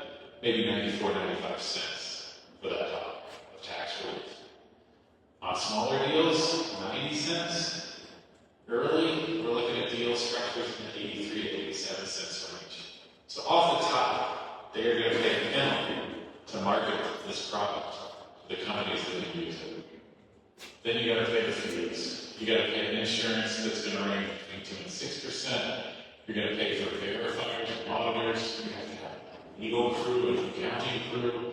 You're going to discount the tax credit, and you have to have some sort of data collection both for the feedstock and for the facility. All of these things add up as fees the ethanol producers are going to have to pay to execute the program. And we haven't even talked about their staff and time and energy you're going to put into it. This is an important point because I think in the past, folks like, Mitch Horgan got a little bit of a bind by saying, hey, you got $1 zillion out of fuel. Yes, on paper, but in practice, we have to reduce this to something we can actually operate and run. So, initially, we might see a farmer share that looks more like 33%. Hey, I'll take half, you take half after we pay the fees. But that's in a early market. Really what we think, I'll skip to this one, really what we think is that as this market matures, those shares will become larger. As the grain becomes more competitive, those shares will become larger. The folks that will be dictating those fees up there, that's the buyer and insurance. The people that buy these are the tax directors for corporations. They don't like surprises. And these tax credits don't have what we call safe harbor. In the past, when we generated tax credits, the government granted them safe harbor, which means that I transfer them to you and you use them. And it turns out it was a total fraud. You can still use the tax credits, and I'm penalized for the fraud. I think go to federal prison. These tax credits don't happen. Which means if I come back and audit it, and I find out that something was wrong, and I cancel credits, and you purchased them, you now get to pay a tax credit. So you're going to get a penalty. And you owe me tax dollars that you didn't pay because that's missing in the transaction. And so those folks are going to dictate that they want insurance and they want surety. So the refiner is not going to set up the rules around, what insurance do we need, what paperwork do we need. That's dictated by the buyer and the other stylist that wants to consume these credits against their tax bill. So just an important thing to keep in mind, the refiner is not the end of this. They live in the middle of this chain and have to make some decisions about how they're going to operate these programs. That's all there is to take home from this. So as we talk about these prices, we typically target a mature market, giving the farmer about half the credit value. About half the credit value is where we think that will end up being.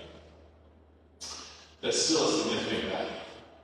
We look back at some of those practices, that's way better than an indigo carbon offset program, or maybe some of the other programs you've seen out there in products.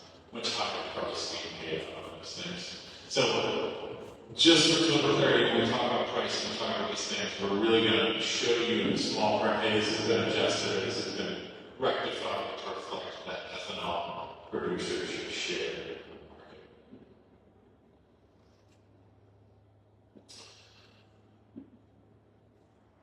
I'm going to talk now about record keeping. I do want to stop and maybe just pause on a couple other carbon programs and how they fit in here. So we can kind of broaden this discussion a little bit about carbon. There's three main carbon programs out there in this space. In fuel, it's a regulated market. It's 45Z, and it's the state markets I showed you. Fuel is generally a regulated carbon market, which means that the government runs it. There's a voluntary market. Carbon offsets.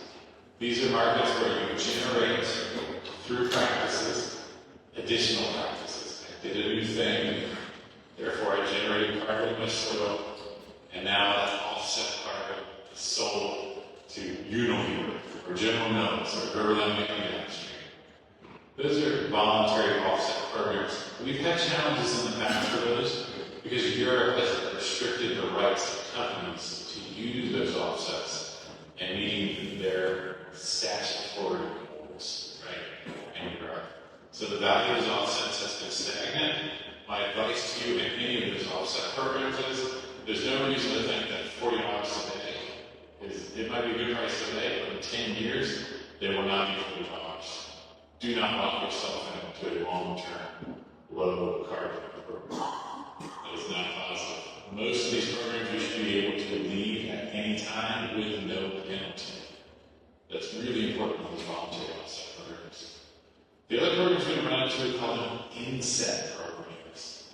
Inset programs are what a food company runs when they've made a public commitment to reduce their carbon. How do they do that? Well, let's pick on Hormel, right? We're just picking anybody. Hormel said, I'm going to reduce my electrical use by 50%. I'm going to reduce my scope 1 emissions, which for them are mainly oil and gas, by 50% as well. So what do? They build big solar arrays, they electrify. But they have something called scope 3. And we don't need to get into the details of what scope 3 is, but scope 3 is everything they purchase to make the food. The grain, the meat, all of it. And they've committed publicly, as a publicly traded company, to reduce those emissions by 27.5%. So now they run programs in their supply chain to reduce the emissions from the turkeys and the pigs and the cows and the food they're buying to bring in. One of the biggest folks knows is Walmart, right? I have a bunch of gigaton, I need less carbon in the pork. Dear pork producer, we must get the carbon in the pork, or I'll find another supplier to supply. The inset markets tend to be done in collaboration, tend to be done in the supply chain, and you have widely variable values across them. And those are programs that are typically sponsored by a food company or some sort of food company along those lines. So those are really the three main markets you're talking to. Fuels, offsets, the voluntary market, or insets, the supply chain market that comes along.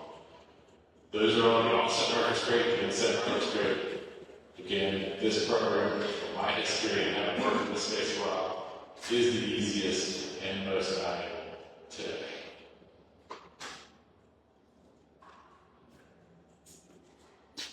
So let's talk a little bit about the low CI corn journey. And we're starting this in Q4 2025. We're planning, going into growing, and then harvesting the rotary. So, as we're planning, we're thinking about what are the qualifying practices, what are the best 45Z programs that fit, how do we implement those practices, and we think about it in the fall because obviously we're going to do spring only and we're split mid-season application, and this is in the farmer playbook. There can be no fall application. There can be no fall application to then qualify for those, right? Then we're going to maintain records, again outlined in the grower playbook, and then we're going to work with a service provider to get that into an attestation. I'll show you that later. And deliver the low CI corn feedstock. It will get audited, which we'll talk about. We'll have the records. That's where Ty can come in and really help. And then we're going to receive a 45C premium for those bushels. The 45C premium, this is how it gets monetized. At the end of a quarter, on the very last day of the quarter, sir, you and I are going to sell credits to each other. You're going to be the buyer, I'm going to be the refiner. We're going to have an escrow account between us. I'm going to send, you're going to fill out your tax form, and you're going to assign the tax credits to me. I'm going to put money in an escrow account, and on that day, it's a transaction. You'll receive your money at the prearranged price. I'm going to receive my tax credits. And those tax credits are rolled into that filing for me, that quarterly filing. So the transaction happens instantly, and it removes the tax liability, not the future for me, but in that quarterly filing I just did. So that means if you're delivering grain, that facility does not have the cash on hand without them looking at the loan to pay the premiums until the end of the quarter when they're able to monetize their tax credits. So many of these programs, we believe, when they come to fruition here, will really look like a payment that might come at the end of the quarter to the farmer, not at delivery. That's an important thing to keep in mind. They would have to go out and find working capital, which they would have to pay interest on, which would reduce your payment ultimately. But then many programs we see are really quite premium bridge loans, so they can bridge that period of time. But understand that they have to monetize it, and And that happens at the end of the quarter for them. In terms of practice timing, we're going to lay out some here cover crops. They're going to be planted as early as possible, terminated as late as possible, again within your NRCS practice standards. For inhibitor, we're going to use inhibitor on all applications. So we can fall apply with inhibitor, but we need to do it on that fall application, in any application of nitrogen. Spring only, 30 days before planting, split in season, 75% needs to come after emergence for that practice to qualify. You'll see these practices cannot be done together with wars. Reduce till and nose till, that's where we have the stir squirt. I believe in the playbook we put together a table on common tillage practices here and demonstrating what their stir squirt would be. Again, this is just like the USGS programs where we calculate our reduced till and no till stir squirt. So I'm going to run through a couple of these different kind of sample ones here. Nitrification inhibitors. The practice standard being all in applications, DCP, nitropyrin, different chemistries you can put in there.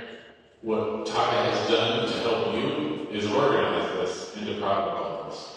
So if you do this, work with him on that, you will get that practice standard. We work with his staff to make sure that these products are qualifying and that they will work inside these programs.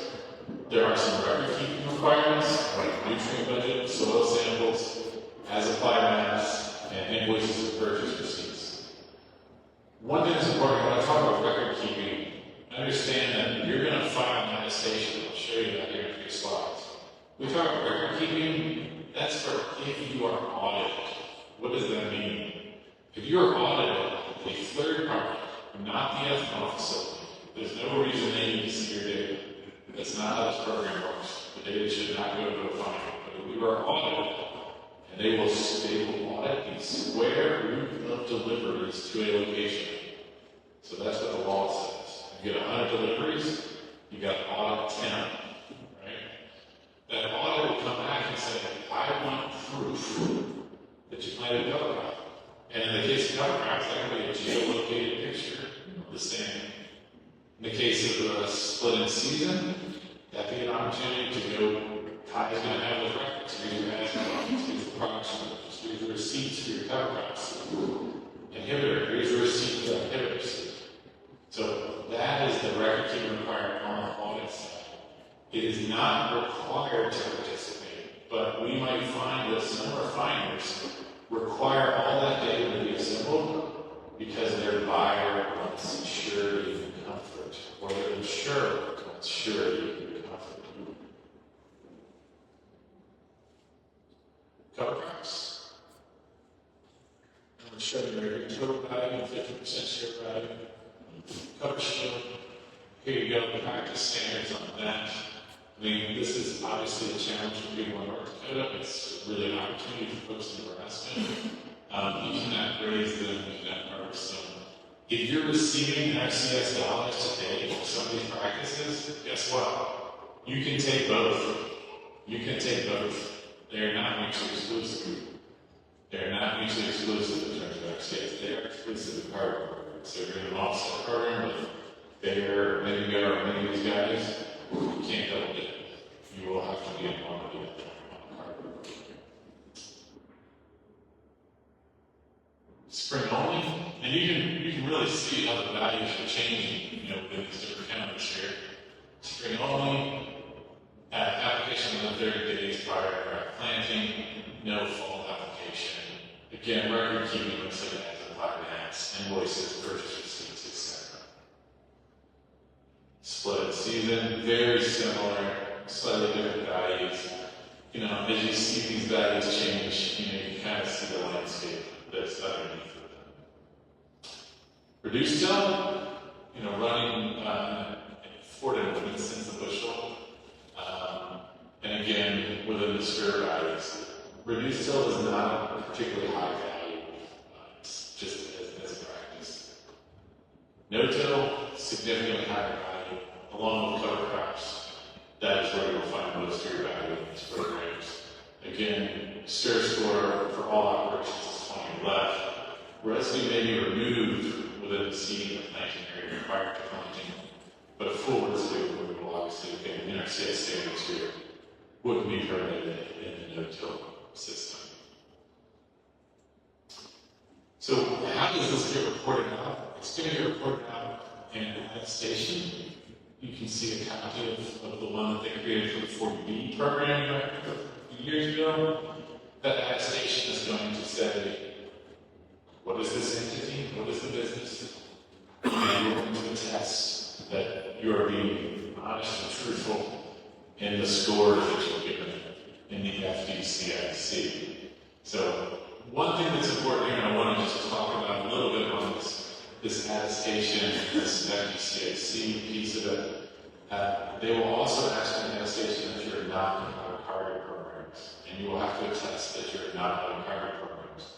But what's important here is when you do your calculation in the FDCIC, this is a spreadsheet.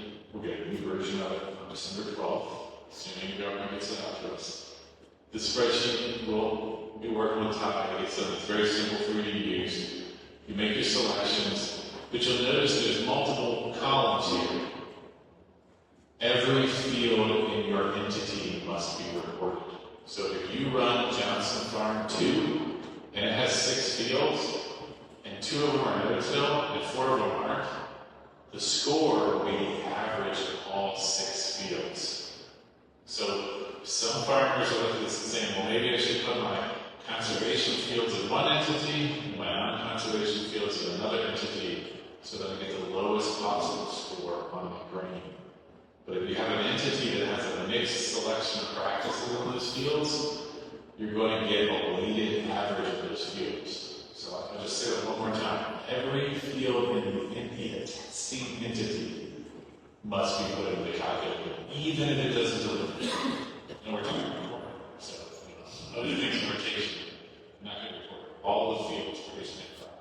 You will have to go on FDCIC. That score, you're testing that those things are accurate for that score on the model. So, that is the minimum thing that needs to come with your deliveries. That is the minimum documentation that will flow with deliveries.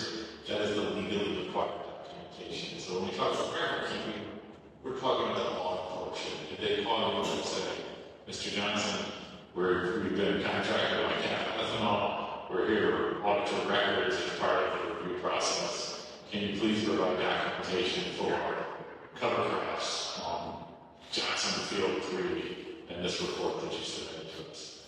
That is what the audit will look like. These people do not meet them, they're going to be in a room somewhere. They're specially trained ANSI 14065 verifiers. So that is how the system will work. That is the documentation that will be required.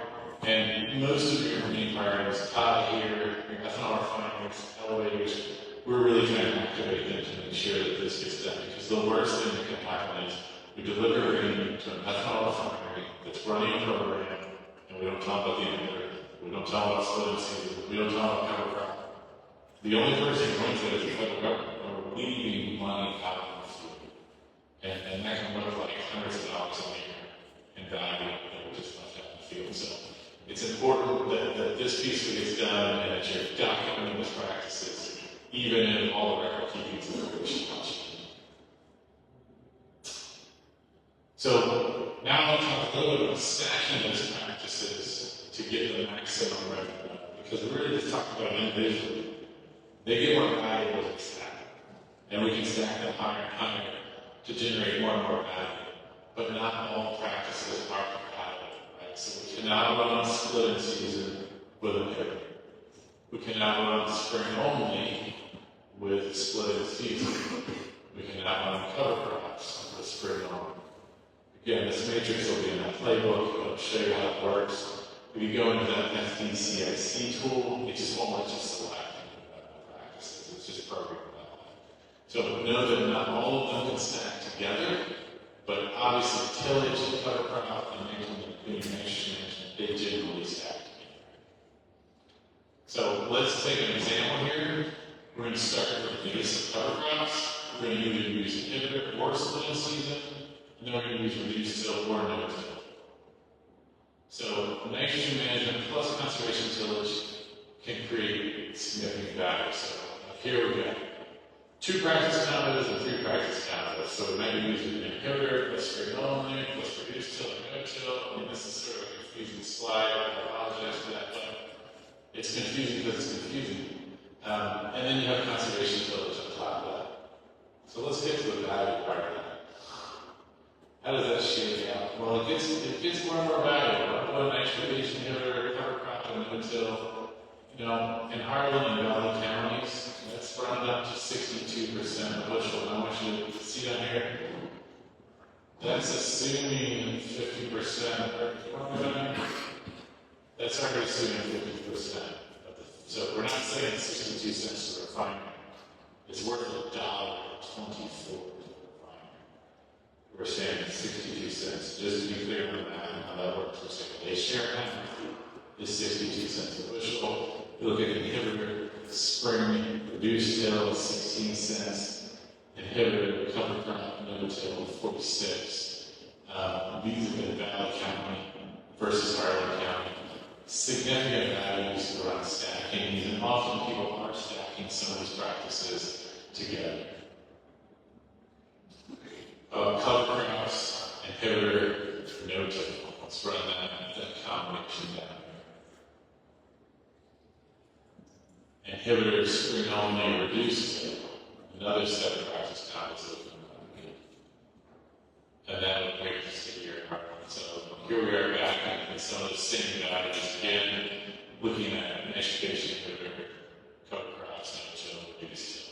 So these practices do stack together in meaningful ways, and it's not linear. So it's worth 8 cents alone, 16 cents alone, 12 cents alone. They don't have, they can actually be more than the value of the individual parts, because the way the modeling works in this can produce an impact of the combination.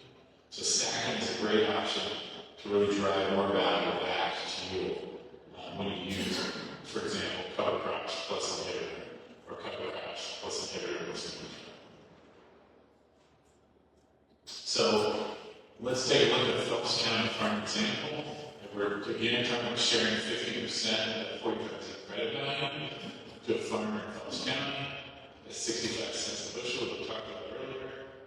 Here we're saving 220 bushels an acre, $145 an acre, $215,000 a year on 1,500 acres. That's over 1.1 million with a 5-year, 45-cent program. So these are significant payouts on those values, even when we say about half of the credit is shared with the farmer. So I'll pause here. We can do some questions. My final comments on this program really are: it is a real opportunity to go out and monetize practices, products in a way that we haven't seen before, in a way that is lower cost to the people who want to work, in a way that's going to allow more people to participate, in a way that's going to touch 40% of the corn acres out there. So, yes, sir. Is strip till considered no-till by the residential building regulations? Will you repeat that question, Grass, everyone? He was asking, is strip till considered no-till by residue requirements? That was the question. As long as that surge score is under 20, and I believe that they're going to see some stuff on the implement usage, but if it's that NRCS practice standard, it would be under 20. And I think it does, Justin. As long as it's not full swath tillage, I think you still can fall in. At least you do still have to know about no till.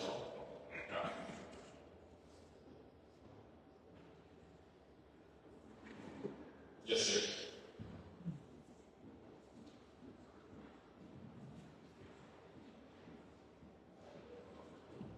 Are these values that you're putting out there, are these secured values or are these protected values? You actually secured this from, let's say, a cap. These are rejected values. Okay. This is the program for feedstock is not. Here's where we are. We're going to be guidance. Some people will file feedstock. The challenge is the counterparty risk and the buyer. They're worried about not having the course completed. So it's a real gray area when it's 5 at the end of this year. Where I'm talking, we were talking Kansas Ethanol yesterday, speaking with Chief and Capital folks. Their attitude right now is we like these programs. We're happy to participate in these programs. We want to get the upside on this, but we can't start spending money today until we know all the rules of the road and get a solution for this, right? Because they got everybody knocking on the door saying, hey, if you give me $50,000, if you give me $75,000, I can do X, Y, and Z for you. These values also will take an adjustment December 12th when we get that new rules. They will have a small adjustment in terms of the carbon impact. All that will be remodeled for Thai and distributed for folks so they can see those values. We expect it to be pretty marginal. Then we will see these programs operate at scale. Part of what we're doing on the Thai is going to have this conversation with the ethanol refiners and just letting them know there's supply available, they've got the record keeping, they've got the relationships. We can bring the grain, but we want best possible pricing for those farmers. There's a lot of unknowns in this still for the ethanol refiner as well, so they're going to go into this cautiously, but it's an extremely large amount of money that's on the table here to be divvied up between them and the grower. The important thing to know is that this carbon intensity score is your certification. So the refiner can't access that without negotiating fair terms with you. Is that right? That's right. You have the power in that station. They need that to file, right? And so you're going to have the power to say, no, I don't let it go. I want something like this. That's been the strength. And we know that there's been a little bit of posturing from people who say, well, we don't want to do that. We're thinking of this. We've got this view of the world. We think once the money starts flowing, and you realize that this is an uncapped program, nobody's going to be trying to figure out, should I try to claim all the money? It's going to go to bottom, get your score to 0, run as much of the strain as you can. So follow up on that. In addition to that, really what you're saying right now is the value is in CI's carbon, not selling offset carbon to the other program, since you can't double dip. Yes, on corn. Brad, can you repeat that? Yes. So the question was, the value is today in selling into these programs as opposed to an offset program that would be out there today, like a carbon style program. Let me get a little bit of the weeds, but not too deep on that. This program has always worked out like $250 a ton of value. It is just a very high mark that most corporations and private individuals are not going to be able to create a function for the board, right? They're just not going to be able to do that. So there's offset programs, Indigo, which is a pretty high quality one, they were selling for $60 a ton, that carbon there. Well, in corn, you don't want to take that. If you can deliver that small by a bigger price. On beans are a lot similar. They don't get nearly as much here. We don't know what the programs look like. It might work to take the offset. So in the case of some of these programs, they'll let you come in and out. I'll take the offset on the beans, then I'll take the 45% credit on the corn. So you have some optionality to switch between the programs. Those are the sorts of questions you should be asking about any of those programs that say, I get better off without it. Can I leave? Can I come in and out? How does that work? But right now, this is a high projected value. And in the case of an offset program, you would have to adopt a new practice, right? You have to do something additional to earn that offset, and not in this program. If you're already doing it, working until you can join the program, no additional required. So, the food and feed companies are nervous because they've been enjoying a period of time when your carbon's worth $15 a ton, your carbon's worth $20 a ton. This is setting a much higher benchmark. So, your General Mills, or your Danone, or you're one of these folks that's really hard on this, you're looking around going, oh my gosh, this is going to take a ton of stuff out of the fields. It's create a new price target that we're going to have to try to meet to compete for those bushels. So I think it's generally positive in terms of people pushing them up in price. Are they using, what kind of livestock analysis are they using? Are they still using the outdated green model? What are they doing to get their current scores and all this now? Oh man, close to my heart. We use the green model, but we use the different implementations of the green model. So we have a platform breed, we have real R&D breed. The breed will be 45 CF breed, but inside the breed we have a sub-module called the FDCFC. So this is an Excel spreadsheet. This is like the mother of all Excel spreadsheets, right? And it has all this data about the energy it takes to reform fuel and all this stuff. There's a sub-module. The original one was called CFlow. The follow-up was a tool called FDCFC developed by including Quan at our National Labs. They've got my whole life to do on this since 1993. The FDCIC is a tool that's built essentially on what we would recognize as Common Planner. If you ever use Common Planner, it's a lookup tool that's built on it. So in that tool, they take a model, updates it, they run a bunch of simulations to calculate the soil fairly, there's a lot of planner. Then they take some other emissions factors. We use an IPCC Tier 2 factor for nitrous oxide. We actually go back and fix, that's what the fix the FDCIC was that's at the University of Illinois. So we have emissions factors. That all comes together into that final carbon intensity score. Now, we took that FDCIC tool and broke it open and told the government we weren't supposed to. And what you find in there is direct comparisons to the Canadian.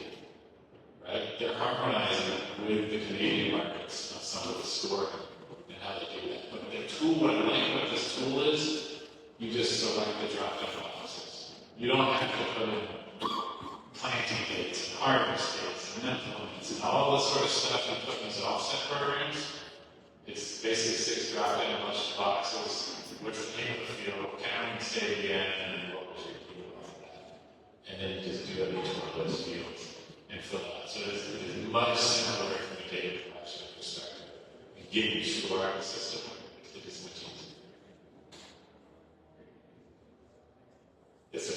You talk 45Z versus Q and what can a plant take both credits? Great question. So, what is the difference between a 45C and a 45Q? You can refine or take both credits at the same time. The 45Q is actually an interesting credit that was not generated in the IRA. So it wasn't subject to the One Big Beautiful Bill. That's why it still exists. It is a direct pay tax credit. So when I earn that tax credit, I send it to the IRS and they send me cash in return. $85 per ton of CO2 ejected. Right?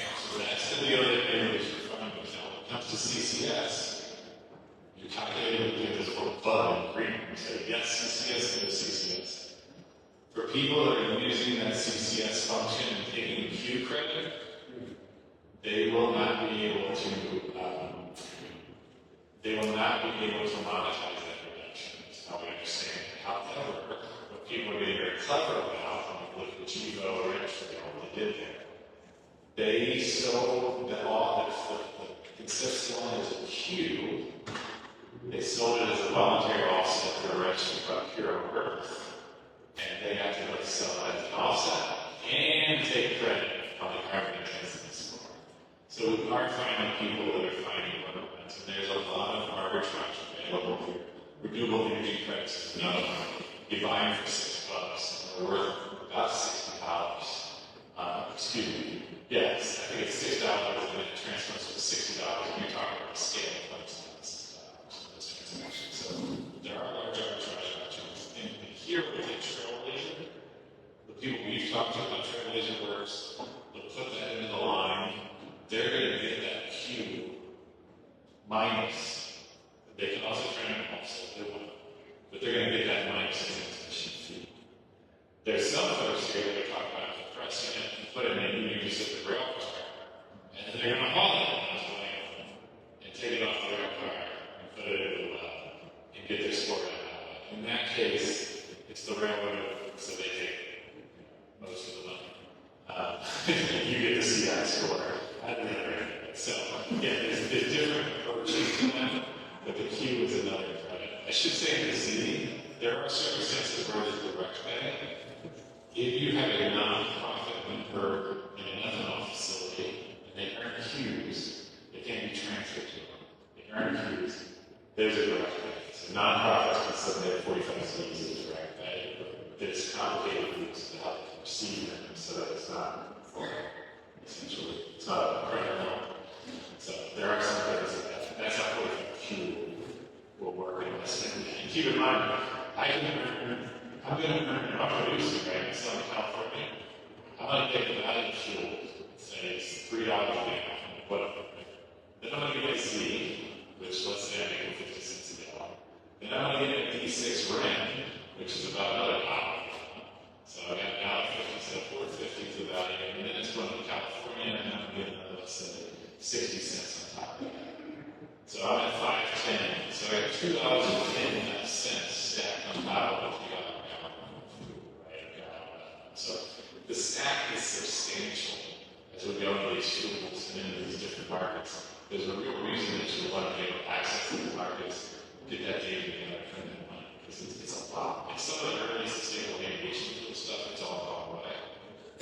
But when you're talking about $4 a gallon gas with $8 subsidy stack on it, the subsidy stack is worth twice the value of the gallon of fuel. So yes, the stack's been quite high in terms of what people will pay. Why did they pay that? Why did Japan import our ethanol? Because they're getting a climate commitment to reduce emissions from transportation, and the easiest way to do that is to buy low carbon intensity American ethanol, blend that into their fuel as a source of oxygen, and they just love it all day long. Sumitomo just built a pilot facility in Japan that takes corn ethanol and turns it into plastic film of wheat and butcher's grease. So we're seeing more and more of that sort of bioeconomy value add, right? Not just aviation fuels, but starting about resins and plastics and films and other products that we can produce by converting ethanol to value-added products. Brad, I think it's important to point out too, and maybe you can explain this and highlight it a little more, but when you gain this value-added attribute on your crop through the certification process, that we will help as an intermediary certifiers to do that.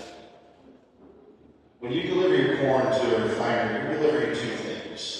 You're delivering a grain, and you're delivering a certification. And both of them have separate values.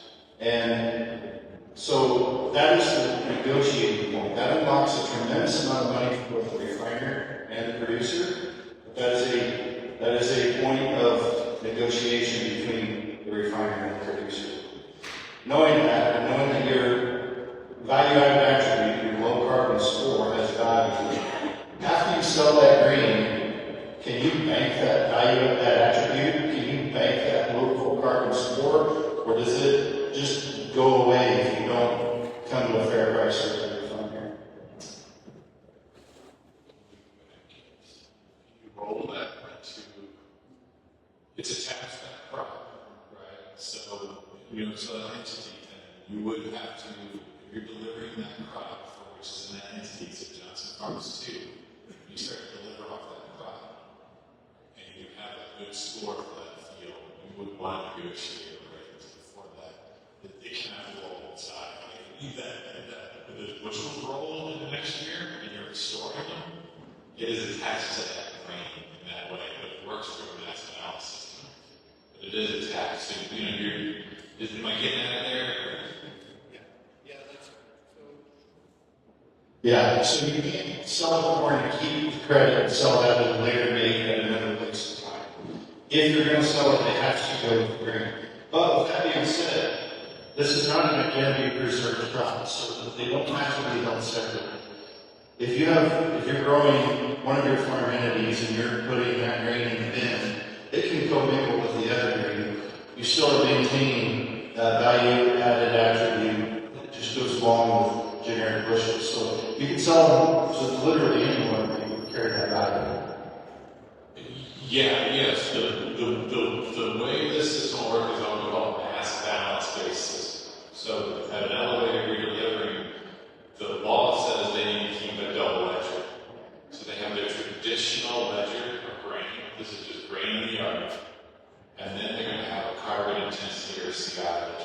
it's going to have for each load that score attached to those bushels.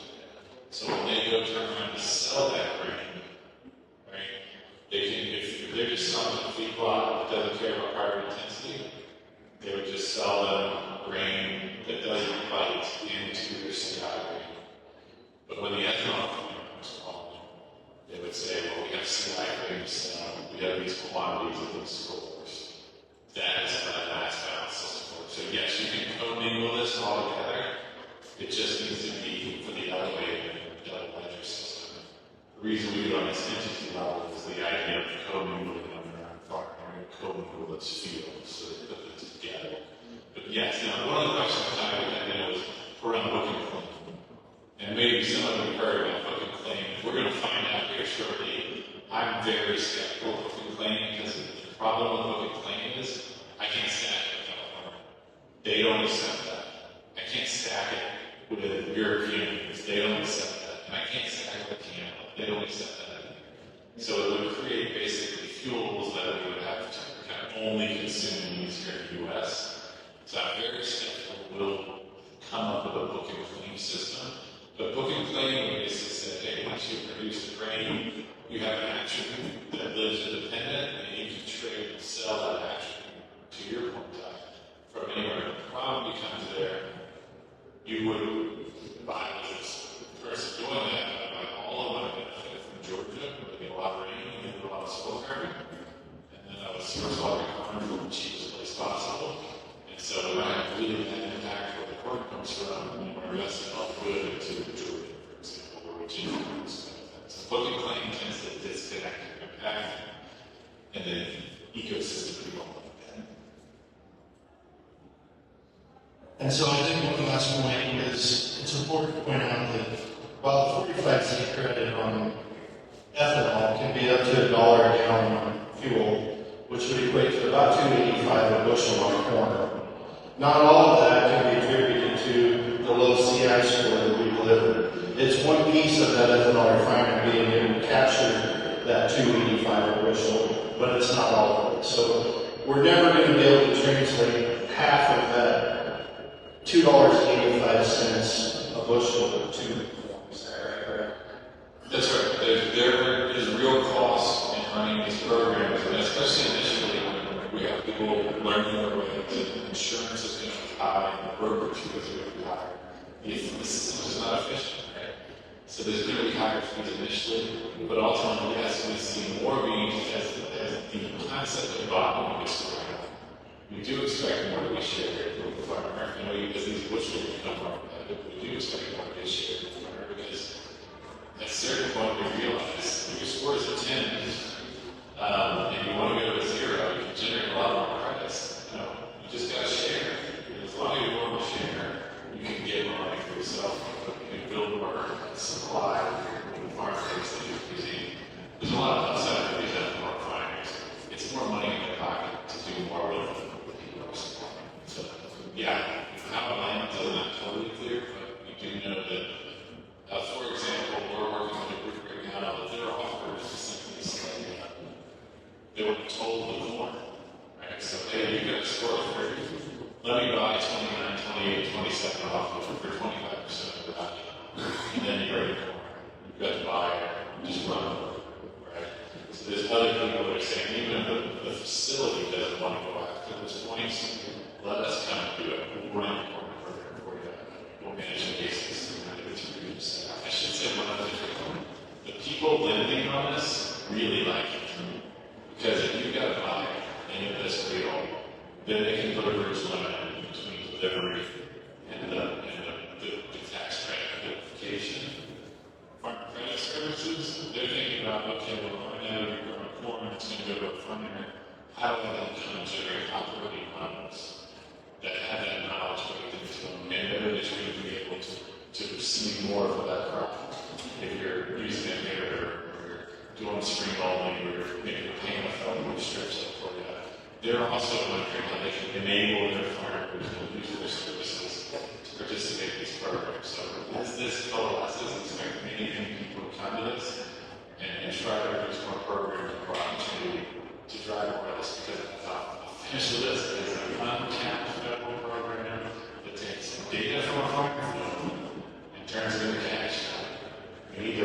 everything as hard, hot, and fast as we can. Yeah, we're really in this. We've got a lot to learn. We're really at the front end. We're really pushing hard here. But we're already doing these things, and we're already capturing most of this data. For us, it's more about just accumulating that and putting it in a format that we can capture the value that we've already created. In fact, there may be grain in bins right now that has this value. It hasn't been identified. That's right. If you grow it this year, remember the tax credits generated when we produce the fuel. When we produce the fuel, so we deliver grain in January, and they're growing that 45Z program, and you grow that in 5 years, 2025. That qualifies. Again, it's only an introduction of fuel that counts. So we keep that in mind as well. We've got something there right now, and work the time and that to meet that progress. So we have one question. Yeah. You said, what do you think of your fleet model? In that case, you would get anywhere you get a pain on that. And that's been a challenge when we go to the feed side of this. The challenge is on this end because most of the packers aren't really thinking about carbon. It's just, JBS is just not. They're going to more of an oil gas approach. However, the people that make the beef meatball or the burger patty, they want some. So that Walmart facility that's out here, Walmart's got climate goals. Right now, the solution has been all food seafood. That's sort of like to buy a thing. That's not holding up for us, these guys. But the problem is, who's the person paying it on down, right? So they don't have to go all the way out to capital. I'll tell you what, very large investment in St. Louis that invest in these sorts of carbon startup companies. How do we be careful on that? But his point is this: it's a regulated environment, right? So McDonald's is doing this because of regulations, right?